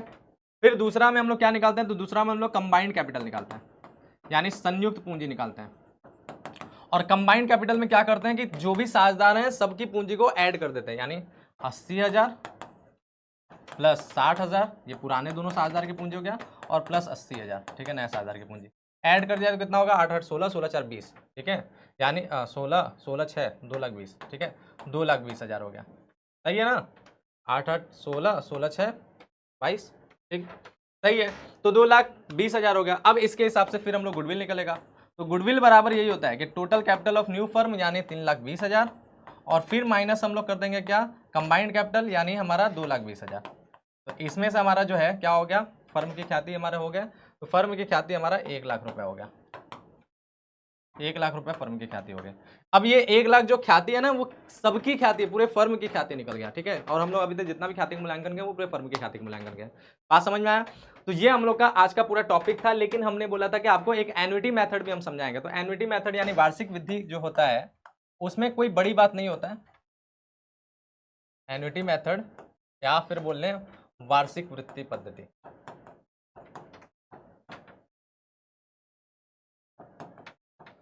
ठीक है, इस विधि में क्या होता है ना, इस विधि में डायरेक्ट आपके पास एक एन्युटी रेट दिया रहता है, एन्युटी रेट दिया रहता है जो पॉइंट में होता है, कुछ 0.00823 ऐसे करके कुछ दिया रहेगा, वो क्वेश्चन के अंदर साफ साफ दिया रहेगा। होता क्या है इसमें डायरेक्ट आपको ख्याति निकालने के लिए क्या करना रहता है, ख्याति निकालने के लिए इस विधि में डायरेक्ट जो है सुपर प्रॉफिट में, ठीक है, सुपर प्रॉफिट जो आपको निकालना आप लोग जान ही चुके हैं, उसमें एन्युटी रेट से गुणा कर देना रहता है, ठीक है, बस यही काम करना है, इसका यही फॉर्मूला होगा। जो आप सुपर प्रॉफिट मेथड निकालना जानते हैं उसी सुपर प्रॉफिट मेथड जो है उसी मेथड के जरिए आप सुपर प्रॉफिट निकाल लेंगे, और जैसे ही सुपर प्रॉफिट निकलेगा उसी में जो भी एन्युटी रेट क्वेश्चन के अंदर दिया रहेगा उसके साथ मल्टीप्लाई कर देंगे। मल्टीप्लाई करने आप लोग को आता ही, मल्टीप्लाई करेंगे तो वही आपकी ख्याति हो जाएगा। तो ये मेथड एकदम सिंपल सा है, तो इस मेथड में कोई दम नहीं है, ठीक बात क्लियर है। तो चलिए आज हम लोगों ने पूरा का पूरा ख्याति चैप्टर समझ लिया, पढ़ लिया, जान गया, ठीक है। ख्याति को हम लोग पूरी अच्छे तरीके से समझ गए, ख्याति को हम लोग ने पूरा का पूरा समझ लिया, और इसमें हम लोग ख्याति के मूल्यांकन को भी पढ़ लिया, ठीक है, ख्याति के मूल्यांकन को भी पढ़ लिया, और हमने क्या पढ़ लिया, और हमने ख्याति का जो है जितना भी थ्योरी है वो भी पढ़ लिया। ये सारी की सारी चीजें हम लोगों ने पढ़ लिया, ठीक बात। इसके बाद हम लोग जो है आने वाले चैप्टर्स में ख्याति का लेखांकन समझना है। तो इस चैप्टर में हम लोग ख्याति का लेखांकन नहीं समझे हैं, वो हम लोग का कंडीशन बेस होता है, इसलिए वो अलग अलग चैप्टर्स में अलग अलग जो है उसका मेथड होता है, ठीक है। तो वो आने वाले चैप्टर्स में पढ़ेंगे। तो आज हम लोग का ये सारी चीजें कंप्लीट हो गया। होमवर्क के तौर पे आप लोग जो है इस चैप्टर के मतलब ख्याति से रिलेटेड जितने भी ख्याति के मूल्यांकन से संबंधित जितने भी आप लोग के क्वेश्चन हैं आपके बुक में, सारे क्वेश्चन आप लोग लगाते जाइए, ठीक है। ख्याति के मूल्यांकन का सभी क्वेश्चंस आपको अटेम्प्ट करने हैं, सभी क्वेश्चन को लगाने हैं, सारे क्वेश्चन हो जाएंगे, ठीक बात क्लियर है। तो बस आज के लिए इतना ही, मिलेंगे हम लोग जो है नेक्स्ट वीडियो में, तब तक के लिए थैंक यू, बाय, जय हिंद।